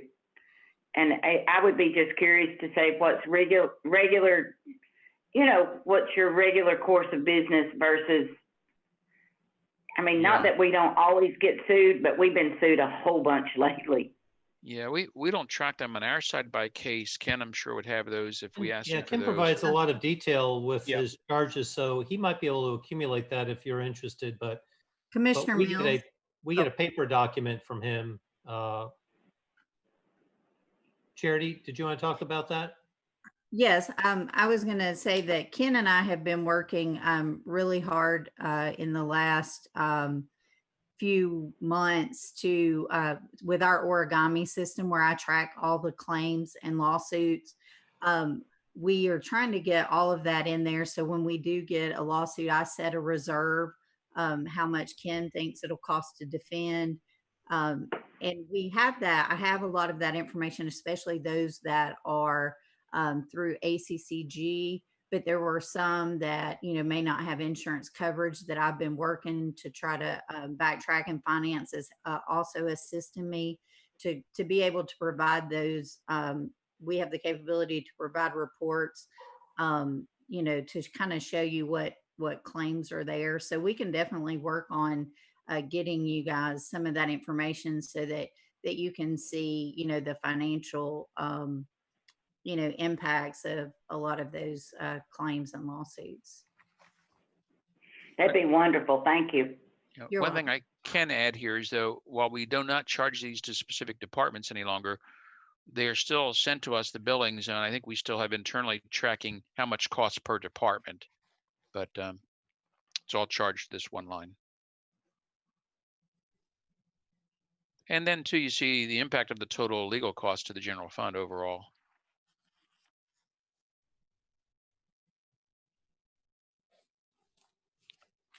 When the committee's ready, we can move on to the fire fund, page 258.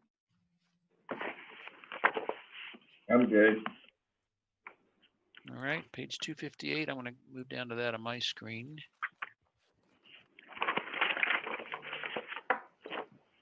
And by way of introduction, before we put Barry on here, a couple things. First of all, how this works, funding-wise. The fire fund is its own fund. So what that means, it has to balance when it's adopted. And it also means it's driven by the available revenues. So the total revenues that we see in this fund, for example, for 2021, they're now at 29,071,259. We have to balance that. The expenditures have to come out within that number. So it's not as much expenditure driven as maybe a particular department in the general fund might be. With that, that's sort of a good news, bad news thing, because the good news is for the fire fund, they have their own taxes. But the bad news is they have only their own tax. That's their primary funding source. They have a few other smaller things and fees added to that, but that's their primary funding source. Budgeted at 28.7 million up there for the next year. Top of the page, we have the new request that Chief can comment on by way of new positions. There's a health and safety officer and a part-time fire inspector, plus a fire instructor at the top there, plus some other costs for physicals and contracted service for a medical director. And I think we heard an earlier meeting about the 6 firefighter positions. They might be coming out and be looking if we can fund them for the SAFER grant. That's the hope. And then on the current service level positions, there's 4 things listed there as far as projects are concerned. This is where we saw a peek at those in that facilities list, but they're moved over to the fire fund for funding as far as maintaining things at the different stations for painting and flooring and things like that. And other than that, the rest of the budget here and the operating expenditure side is up 2.2% from 26.4 million to 27 million for 2021. And that's not counting the capital outlay, which we've kept the same at 1.9 million. And it enters this year at an estimated beginning balance of 7.2 million. This fund, along with the county guidance for budgets and the financial policy, we try to keep a 25% reserve here as well. And I'll stop at that point for the Chief to go ahead. Dave, real quick before Barry starts, didn't we just go up on the millage last year on this account? Yes, last year when the bond millage was reduced, we took a part of that and increased the fire fund millage along with the general fund and kept the county millage countywide the same. So you're correct. We were able to put part of that here as it was needed. And how much did that increase their budget by doing that? Oh, boy, I don't have that right offhand. I'm sorry, I have to I'd look say a up the little actual over 2 percentage. million. Yeah. A little over a there- million. I hear the Zach little over is 2 also million. on. You're right. So that was a little less than 10%, right, Zach? Maybe It 8% was sticks a in my mind. 2/10 of a mil, which worked out to be, I think, a little over 2 million. And looking at your budget here, that was less than probably 8 or 7% of the total budget. And if you recall, that was to offset the loss in the ad valorem, the majority of it. Yeah, so that pretty much covered the ad valorem and then the pay study. That's what that largely went to cover, which I think those two together was about 1.6 million. And then the increase in the millage rate was about maybe around 2.4 million. Right. And the Thank you. idea, That's the i- helpful. right, the projection was that would hold this fund for up to, I think, 4 years. So we're trying to see if we can continue to do that with that millage rate. We're going to try our best. Good morning, everyone. So we'll start off Morning. with item number 1. That's a health and safety officer. Items number 1 and 2 are kind of tied together. So if you'll just kind of follow along with me, we're going to be back and forth on those a little bit as you have questions. So the health and safety officer, we don't currently have anyone to follow along with our health program and ensure that our firefighters' health is being maintained to the level it needs to be according to NFPA 1582. We are required to give them a pre-employment physical, which we do, but once they're hired, we don't keep up with their health. We did at one point for many years provide that physical, but somewhere along the way, the decision was made to no longer continue that, and it was discontinued, and we haven't done it in 6 or 7 years. You're fading in and out when you talk. I'm sorry, is that better? That's worse. Is that better? That's good, yes. Sorry. So they discontinued the physical 6 or 7 years ago, and they haven't been done. And we should be doing them. NFPA requires we do them. And study after study shows us that more than half of firefighter fatalities that occur in the line of duty are related to some type of health condition, underlying health condition that was not identified. International Association of Fire Chiefs done a study, and they picked 6 fire departments, and they looked at their cost associated to having a wellness fitness initiative and not. What they learned was that for every dollar that they spent on firefighter wellness and the implementation of a fitness program, resulted in almost immediate return of over $2. For every dollar, they saw an immediate return in $2 and reduced costs as far as on-the-job injury claims, insurance claims, and the like. So we know that the value's there. We just need to be able to implement it and What will move it. this person be doing? So what they do is they develop the wellness plan in accordance to NFPA 1582, and I have a copy of that if anybody would want to read it. It's only about 600 pages. But they implement the plan, they coordinate all of the physicals, which is item number 2. And if we have someone that can't, and that's department-wide, and there are goals for everybody. It's non-punitive, so they're not going to be in trouble if they don't do it. But what happens historically is in all of these studies, about 65% of the people jumped on it and really took it seriously. And as time went along, those numbers increased. So as those numbers increased, their cost associated to workers' comp claims, on-the-job injuries, overall health care decreased. Who So, does the annual physicals? I'm sorry.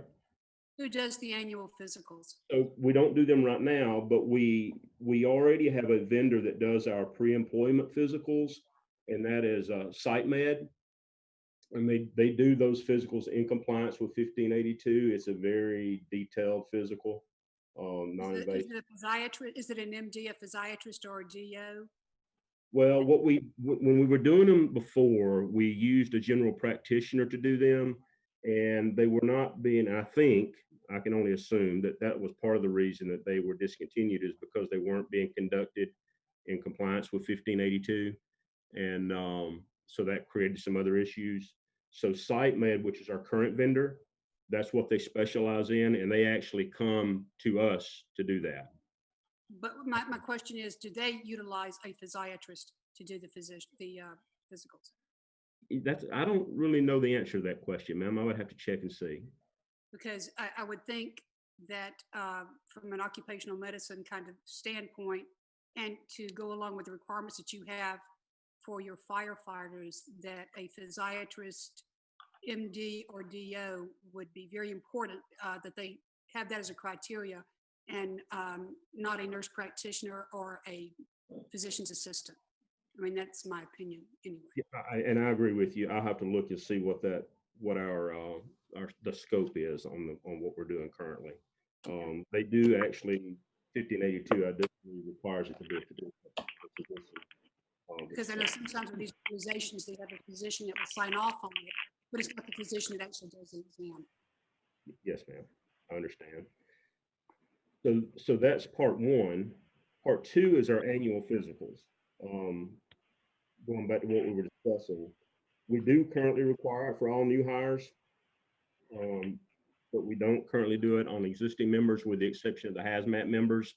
We're required by OSHA guidelines to have them tested for heavy metals and conduct an annual physical on them. So we have some that are getting it, but by and large, the vast number of the employees here at the fire department don't get their annual physicals like they should be.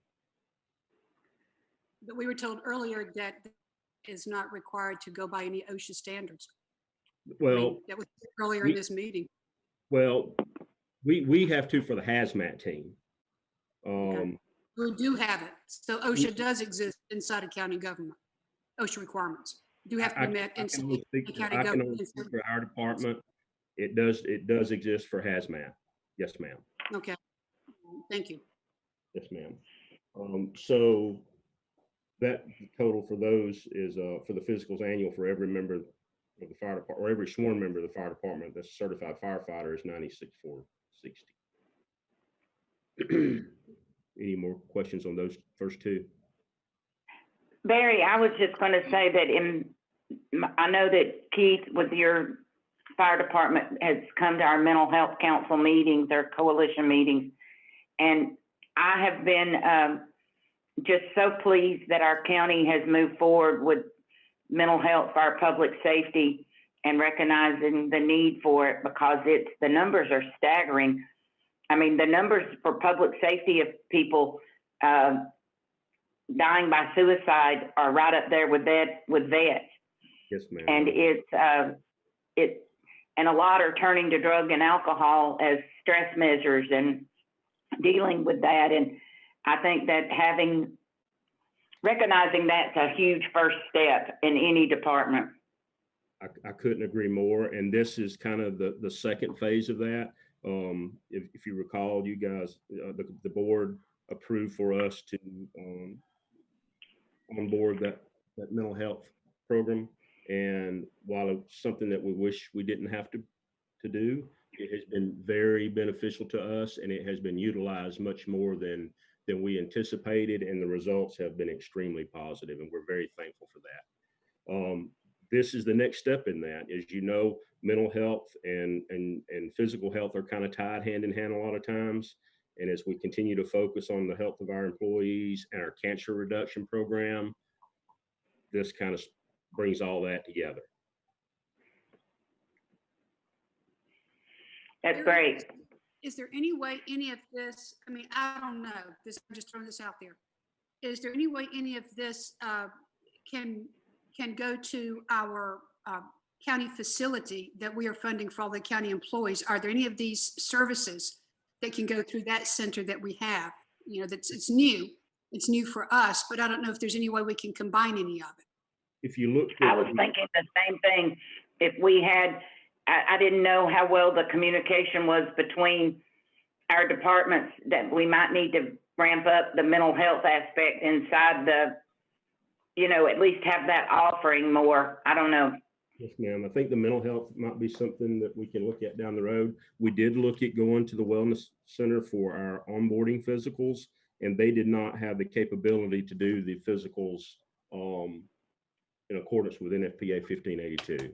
We did try that, but they just don't have the ability to do them. Okay, it was just a question. Thank you. That's a very good question. Thank you. Anything else on 1 and 2? The third thing is the medical director. Currently, the medical director that we utilize does that pro bono, and that's been the way it was since back in the volunteer days. And as our department has grown and we've expanded our services, that pro bono agreement is really, he just can't keep up with us. We're outpacing him a little bit. And ideally, the physician that would handle this for us would be someone that is affiliated with a local emergency room, because that's where our patients go. And we don't currently have a QA and QI process in place, and we're wanting to develop that, a quality assurance and quality improvement process for our patient care and treatment. And that's one of the things that we would be looking for them to take on and help us implement. The current provider has been extraordinary, but I think that the demand of what we need now is a little more than he can provide free of charge. Just curious, who's your current provider, if you don't mind saying? Gary Orris, and he's a great doctor. He has a practice down in, he's in private practice, and that's his priority. And we need somebody that we can help develop our program and help push us forward. Okay. Number 4, part-time fire inspector. This is kind of an odd one, to be honest. We have a current fire inspector that is a great employee that has expressed his interest in stepping back and going part-time. We don't currently have any part-time fire inspectors. We can't afford to just lose one altogether, especially with as much as we have invested in him and as good as he is. And rather than lose him, we wanted to have the ability to let him step back and slow down a little bit and provide for him. So that's what that one's all about. We're currently still not quite back up to the levels of inspectors that we had in 2007. We're still a couple shy, but we're doing pretty good. This would allow us to retain him for a few more years at least, and not have to suffer our level of service. Any questions on that one? Not from me. I did skip one. I think, where did my instructor, oh, it's next. Fire instructor's next. As you know, we have rebuilt our training division, and Pete Coatsy, that Commissioner Mills was referring to, is now our training chief. And they do a lot more than training. They do our recruitment, they do our onboarding, our hiring. All those processes are done. They have a real heavy role in all of our promotional processes. Even though we use IO Solutions for that, we still have to set those up. And so what we found, what we knew all along, was they do a lot more than just training. And he needs one more body to really be able to develop our new programs and push those out and deliver those to our staff. So that's what that one is for. Total cost on that, onboarding and everything, equipment, was $116,000. No vehicle tied to that, because we've gone to the full vehicle concept for our training staff. But that's what that one's for. And that's all of the positions. Number 6 is our fire station flooring project. We have a number of stations that were built about 10 years ago that we had put carpet in. And what we've learned since then is not such a good idea to put carpet in, and we've gone to the polished concrete, and it works out extremely well. And this would be to remove the carpet out of stations 3, 4, and 7 and put the polished concrete in them. So it's easier to keep clean and deconned, and a lot less maintenance. That was $116,000. I'm sorry, that was $41,000 for those 3 stations. The same for the next project. That's a painting project for stations 1, 2, 3, 4, 7, and 12. The average in age from 10 to 15 years old, they haven't been painted. That's a maintenance thing. They're starting to look a little rough on the inside, so we want to get those painted.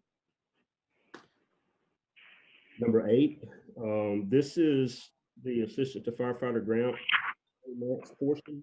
This is anticipated. We haven't applied for this yet, but those funds are what we anticipate we will need should we apply, which we do plan on applying, and be approved for the grant. So that was $273. And the same applies for number 9, the assistance to firefighter grant on the FP&S for the Fire Prevention Safety Division for smoke alarms. That was a matching fund of $4,545. We don't know if we get that grant, but we did go ahead and put it in the line item budget. The next one we've already kind of talked about in the work session this week, and that was our 6 positions. You know, our desire is to get to our minimum staffing required by NFPA, and that's 4 people per staffed apparatus. We fall terribly short of that right now, and we have a roadmap to get there, and that's 6 positions a year, give or take, over the next 5 to 6 years, as the budget allows. And we know that we can't do that for 2021. So you graciously approved for us to apply for the SAFER grant again. Hopefully that will pan out. But for the time being, we've taken those 6 out of the budget for 2021. And if it doesn't work, we'll be asking for that again in 2022, hopefully. And that's all I have on my list as far as new and improved service. Barry, what about your training complex? Where are we on that? So we were preparing the request for proposal on that for the master planning. Of course, with the COVID-19, Commissioner Mills, I'm sure you understand everything kind of came to a grinding halt as far as those projects. We are still having those conversations, and hopefully when procurement gets caught up and we get caught up, we can get that ready to go out and get at least the master planning done. That's the first step. You know, that was a SPLOST funded project, and we'll have to kind of wait and see when those funds will be available, because we had several projects in there. That, of course, being the biggest, but it is a priority for us. We want to get rid of these mobile homes out here and get our training division in something more suitable. So we are working on that. We've lost a little steam, I'll be honest with you. I just wondered, because I knew that there was some funding, and I wondered if there was grant opportunity for that as well, since it's a whole new complex, that we could find some grant funds to at least help with some of it. Yes, ma'am. We're looking all the time for grants that can help us with that, as well as everything else we do. There's nothing identified right now. There's higher priority items that SAFER and everything addresses, but just know that we are looking continuously to see if we can find something to help fund that. We want to get that done. So we don't have a groundbreaking date or anything. No, ma'am. You know, we got to get the master planning done, and then of course the building stuff done, the plans and everything. But we had originally wanted to be at least breaking ground for site development next year. It might still happen, but I don't know if I'm that optimistic at this point in time. Okay, thank you. We had to focus most of our efforts on our response to COVID-19 and making sure we had enough supplies and everything else. And then with us not being able to have meetings and talk to vendors and all that, it's been a challenge. Hopefully I understand.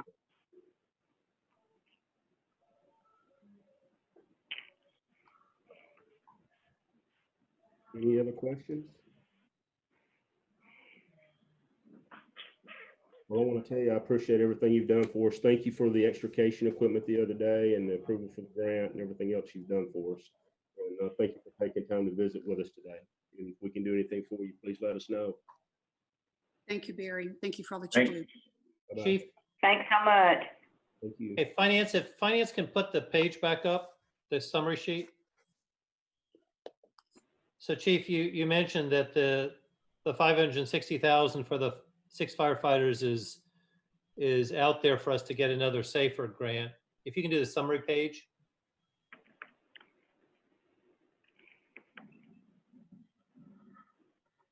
maybe go down. So go down to the bottom. So right now, your continuation budget uses all but 105,000 of the available revenue. And as we talked at the beginning of the day, I think these numbers reflected a 4% merit. And at this point, we're talking about maybe starting out with the 2% merit, and the board can consider later whether we have the opportunity to go higher. But even with the safer funded positions pulled out, it looks like you may have to either reduce your capital outlay expenditure, that $1.9 million number that shows up between the 27 million and the $28.9 million number, about 2/3 of the way down the screen, or you won't be able to fund all of the requests that you have. So are you comfortable that you can either reduce your capital outlays or shift some of those to SPLOST in order to fit all these in out of available funding next year? That's a great question, and the answer is yes. Zach and I we were having a conversation yesterday about our CARP, maybe pushing out some of our CARP items that we can live without for the time being, or shifting some of that to other funding source. Yeah, I mean, you're pretty close, which is good. But and then obviously, if we can get the SAFER grant, that'll be great to be able to continue moving down the path of having the intended level of staffing on your apparatus. Yes, sir. Thank you. Thank you very much. That was my only question.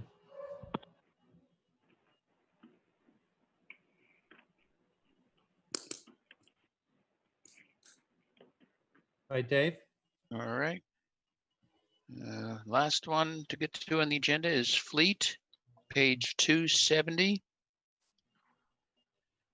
This is another self-balancing fund, if you will. There's no new items requested.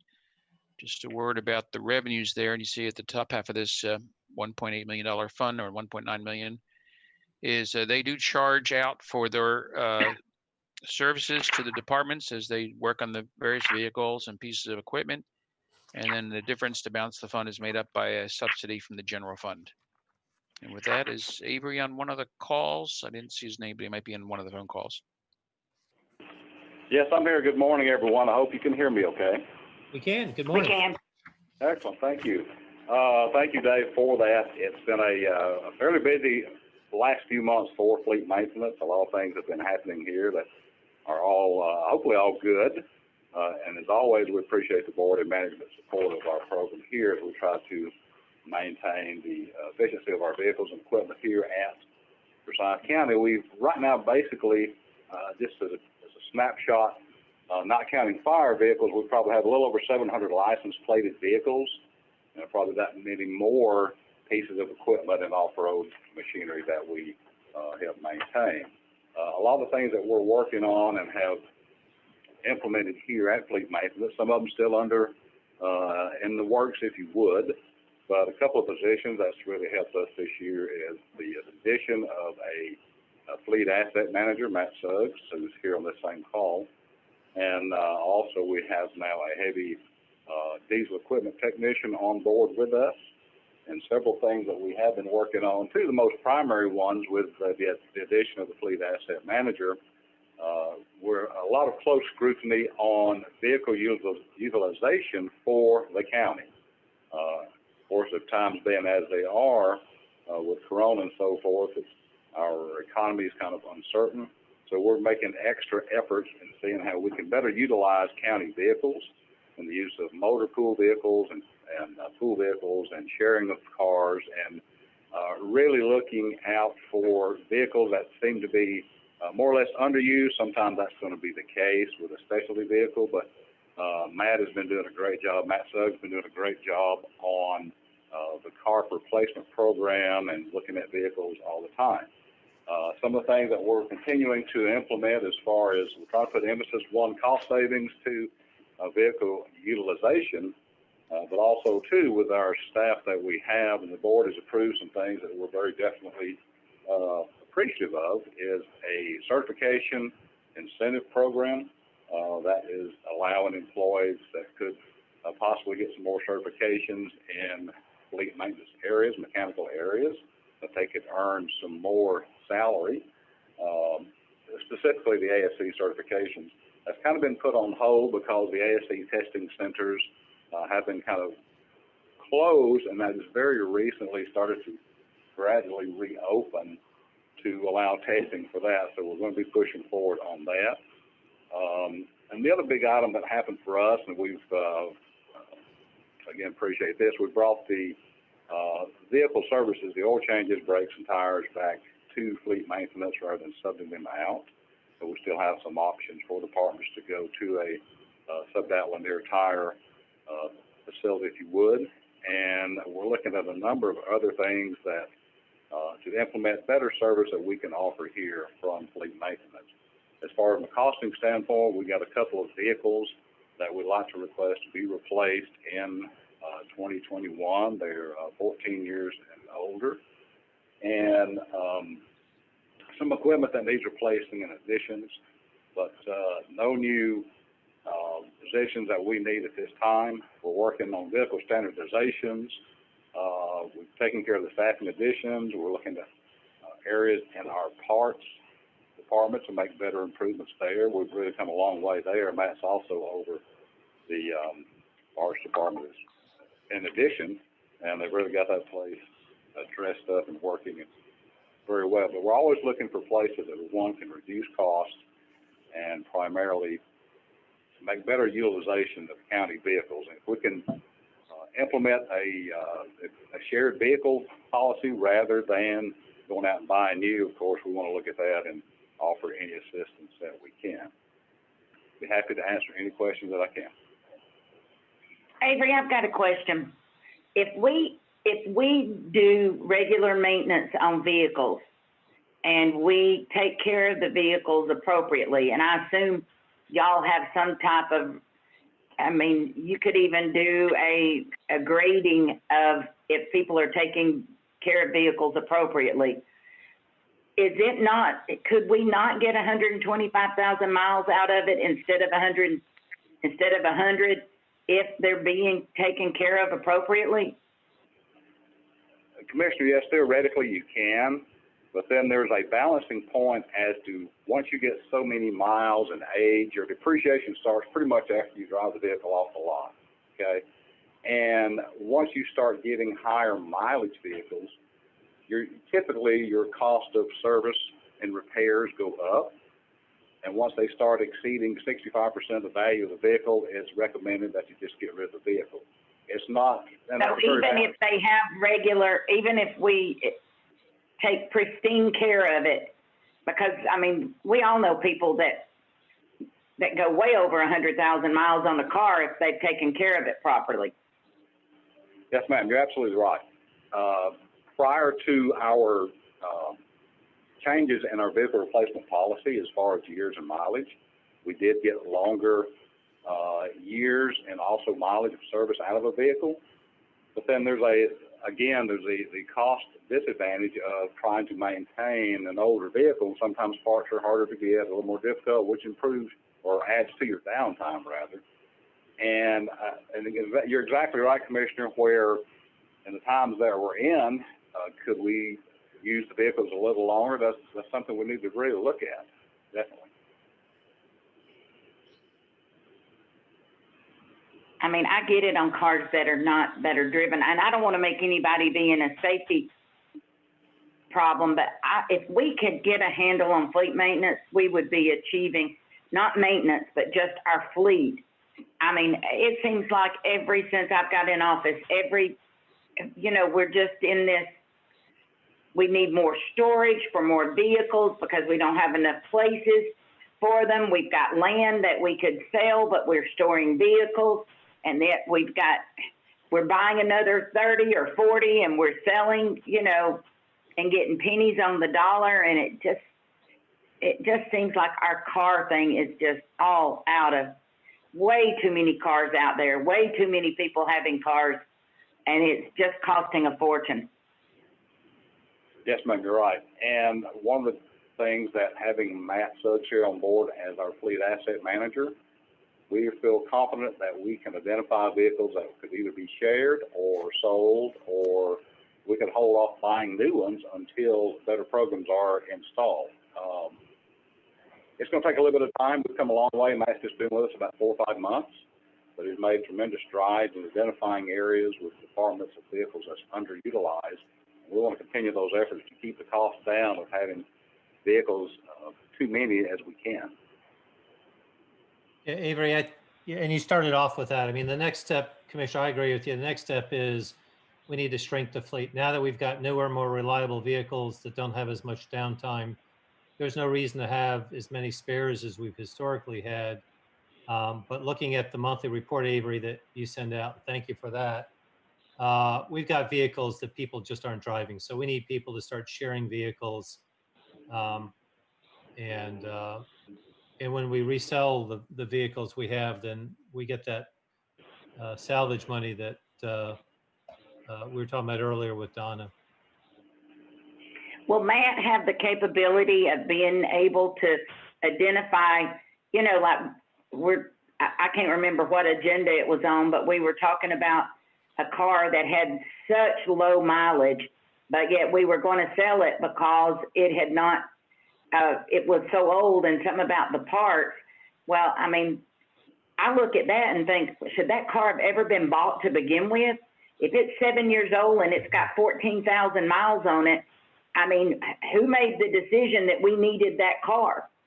Could a shared vehicle not have achieved the same thing? And or we've got needs in the county under that umbrella that victim witness or somebody could use that car and be tickled to death to get it because they're driving a van that the windows won't roll up. I mean, I know that they've been replaced now, but you know what I'm saying? Having that capability of having the knowledge of what our fleet actually is, and not allowing so many it to come to us for so many new purchases to be made when we got vehicles that aren't being used. Commissioner, you're absolutely right. That's one thing that Matt and myself have been involved with the department as well, is in working with Donna's group also, procurement, is that, you know, the departments have to justify the needs for vehicles. And we want to play a bigger role and more important role of saying, okay, are there alternatives? Are there other vehicles? We can find other vehicles within the county that the department is not driving as much and would be willing to give up, you know, within the standards and the proper approvals to do that rather than buying vehicles. It's like Mr. Johnson said, you know, there's been too many spares, it seems like, in the past, and we want to try to minimize those. We want to, you know, we want to get our fleet to be very well utilized. If they're not needed, let's make a change right away. Let's reduce costs by getting rid of the vehicles that they don't need. But and to your point, you know, the things that we're happy to see now is the changes that, and I give a great deal of credit to Mr. Johnson for making fleet more involved in the decision making as far as working with departments and helping justify needs. And Matt has already picked out and identified several areas that saved us money and also helped the department on their vehicle choices. Avery, could y'all go back and look at your budget and see if there's ways that we could have some savings in going into the 2021 budget? Because we're looking at making more cuts, and I definitely think that this is an area we could do better in. All right, just speaking for fleet maintenance in particular budget, Commissioner? I think not the maintenance. I'm talking about the fleet in general. Yes, ma'am. Yes, we can. I know it's broken down by different departments, but I think if we could look at especially the spare vehicles that you kept going back to. I mean, we were talking about the dog park and having to open it and needing to move all the cars that are spares to have places for people to park. And I mean, do we really need 40 vehicles sitting there and 40 more sitting up at North Precinct? And I mean, how do you use all those spares? A very valid question. I can't answer for every department, but again, we're putting effort on identifying these vehicles, and you know, the reports that we sent out, we want the departments to be aware of that. You know, we realize, management does realize as well, there are vehicles that are underutilized, and we need to make some strides to do something with those vehicles, get rid of them, trade them, utilize them as best as we can.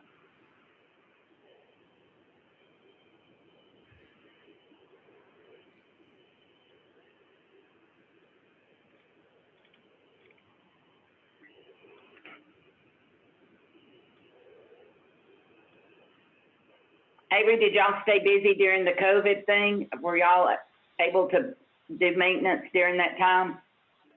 Commissioner, it did slow down somewhat because one, with a lot of employees working at home, there wasn't as many miles driven on the county vehicles, so it slowed down somewhat. We did manage to stay busy. We kept our mechanic productivity rate at the level it should be. Sometimes we exceeded, but it did slow down. Right now, we're kind of at an even keel, but we anticipate that going up as things begin to open up. Thank you. That's all I have. Thank you, Commissioner. Any other questions? Thank you, Avery, and thank you, Matt. Thank y'all very much. Call us if we can help in any way.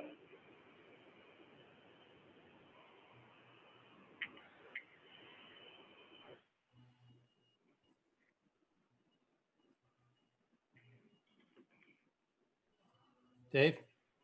Well, that pretty much brings us to the end of this agenda. We kept placing the coroner back at the end of it all in case we heard back from him, but we haven't. So I think we'll just, we Oh, looked at he it called earlier. me. He called me all in a tiz because I told Greg Allen to call him and tell him that he was getting a zero budget because he hadn't come to the meetings and wouldn't return calls or emails. And Lord, he called me 4 times. And he was all in a tiz over it and said he was calling you immediately. Well, maybe not so much, but anyway.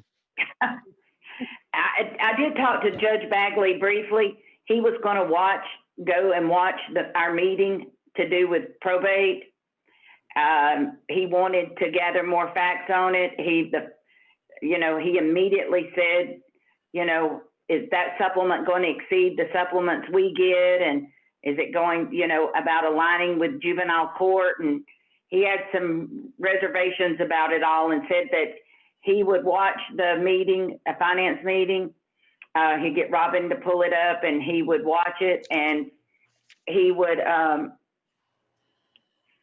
go from there and get back to us.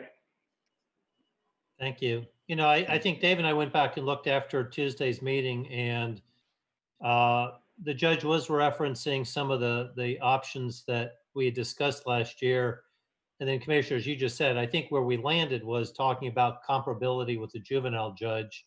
And the real issue is if the statute dictates based on population what a judge earns, and a new judge doesn't earn as much as a judge who served multiple terms, then the only way that you get a salary to a particular level is through the supplement. And so I think to maybe get to the salary level that Judge Jordan was talking about would require a significant supplement for a brand new judge. And that may be exactly what you heard back, the concern that supplement may be higher than the supplement for other judges. So it's hard to make all those pieces fit if the base salary is dictated by law, and the only way to get to what I think Judge Jordan was considering a market salary is through a supplement that ends up being inconsistent with supplements for a different judge in a different court. So. And I misspoke. I said at our finance meeting, and it was actually at our work session. But Judge Bagley definitely expected or thought that it should have been ran through the Chief Justice before it was brought to finance or to a work session. And he had not heard from probate court judge. Okay. And anyway, I knew that was going to be the case. Thank you. We have gone through the budget department by department. And then my question, will we have our next finance committee meeting so we can discuss some of these changes that we proposed? You want to get back with us and just bring up some dates, or do we have something in mind? Well, Eric, if I may, go ahead. Because Eric and I talked about this about where we're heading, working from must due date backwards. We need for the full board no later than the regular meeting of June 18th to approve advertising the millage rates. And I can tell you something more about those to get in line for the July's hearings. So on the other hand, as Eric and I talked, we thought we want to bring as much economic data back to the finance committee as we can. So we'll get some sales tax information in probably tomorrow. And then on the 15th, we should get more Taft information. So we could, at least give us a couple weeks, we could have this finance committee meet on 2 weeks from Monday or Tuesday, the 15th or 16th, before that board meeting on the 18th, to finalize any recommendations you want to come from this committee. That would be one approach, or somewhere other than between now and then in the next 2 weeks. But I think Eric? To me, earlier than the 15th and 16th, if we can, give us some time to go over it, to absorb it. And because if we're going to be voting on it on the 18th, we need to be completely knowledgeable on it. Also, that information from the TAF, can you get that earlier than on the 15th, or is that something that you have no control over? Well, the Taft, we could talk to the tax commissioner's office because that's where it comes from. So maybe that Friday or Thursday, Amanda might have some numbers for us. Now, the only thing the board will be voting on that Thursday 18th will be what millage rates to advertise. They're not voting on the budget. But, okay. You know, relationship. Okay. But a thought, Dave, is maybe bring what we have so that we have kind of a, what's the status of the budget? I mean, I think you started the meeting with that we, at this point, are looking at a budget that is down from last year or from the current year. So maybe in the meantime, we want to have a kind of a formal document that shows where we are, because I think it's important to show where we are in terms of the current year's budget versus where we are for next year. Certainly there's some decisions to be made, but so that it's kind of clear what the status is as of today. Does that sound reasonable?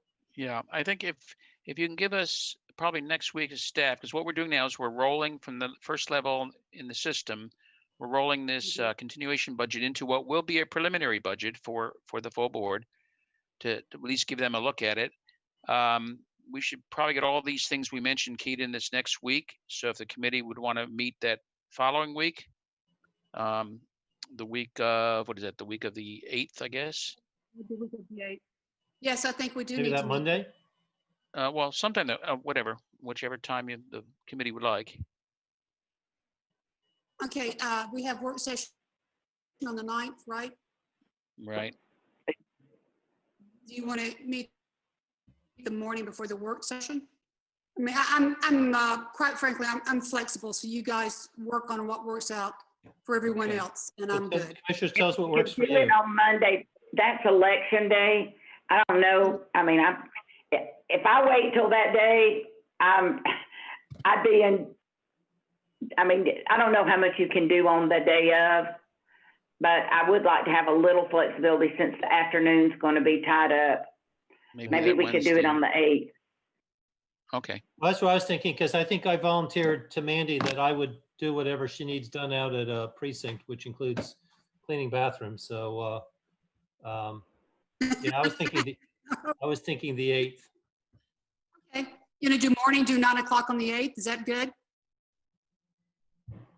Or would rather do it in the afternoon? Again, I'm flexible. What works for you? I'm flexible, whatever. Dennis, Cindy, what's best for you? If we try to We do it on got- the 8th. Yeah, either one's fine with me. I'm good. You like mornings or afternoons, Dennis? I have a meeting at 11:30 with the North Synergy team. That's a Skype or Zoom meeting that's been planned for months. But I don't know if we meet at 9, it shouldn't take that long, should it? Yeah, and I have a 10:30 that morning, but if we, pop through this one, I should be, from 9 o'clock. 9 works fine. Okay, Okay, so let's do 9 to 10 on the 8th. okay, very good. Gives finance next week to try to get some of the detail in, and then we need a kind of a status schedule that shows where the budget is. And all right. And let me add, if I may, just while I'm thinking about on the millage rates, just for good news as far as reducing them, looking at the bond debt service millage rate, now that the 100 million has been borrowed, the second 100 million through SPLOST, I'm very confident we can reduce that millage rate some more and the bond millage rate. So we'll bring that forward. So if we're able to reduce the bond millage rate, that'll mean that the total county millage rate will be down. That'd be terrific. I That's think that great sends the right news. message. Absolutely. Yes. That's good news to hear. Thank you. Thanks, Dave. Just, All right, do I have a- just for the Go ahead. for the commissioners, I don't know, I did yesterday, the transportation meeting with Eric Bozeman and, you know, the big study that they're doing. I don't know if y'all have done it yet, but, we're going to try. I'm sorry, Molly. Is it for public transportation? Yeah, Yes. it's that surveying, that big study we've paid to, you know, we paid a portion and I think ATL's paying a lot more. Isn't it like a $700,000 study or something? The transportation Anyway. study, yeah. But we're going to try to use that within our next transportation summit. Some of the data they're collecting, and they're going to make them. And I mentioned that to them yesterday, and they're going to be ready. And Chris Tomlinson, that's over both CERTA and the ATL, has agreed to participate again like he did last year. Right. And I'm going to reach out to Russell as well, so we can show they think they can also use that meeting to get additional information from the crowd as far as surveying and stuff too. So we think maybe that's a win-win for everybody. I just wanted, we don't have a date yet. It'll have to be on a Wednesday. And they said they wouldn't be ready until probably the end of September or sometime in October. Hopefully COVID will be able to meet back by then. I still haven't heard back from Linear Tech on their capacity now, but they were working on that to get a sense of how many people they can actually put in their facility.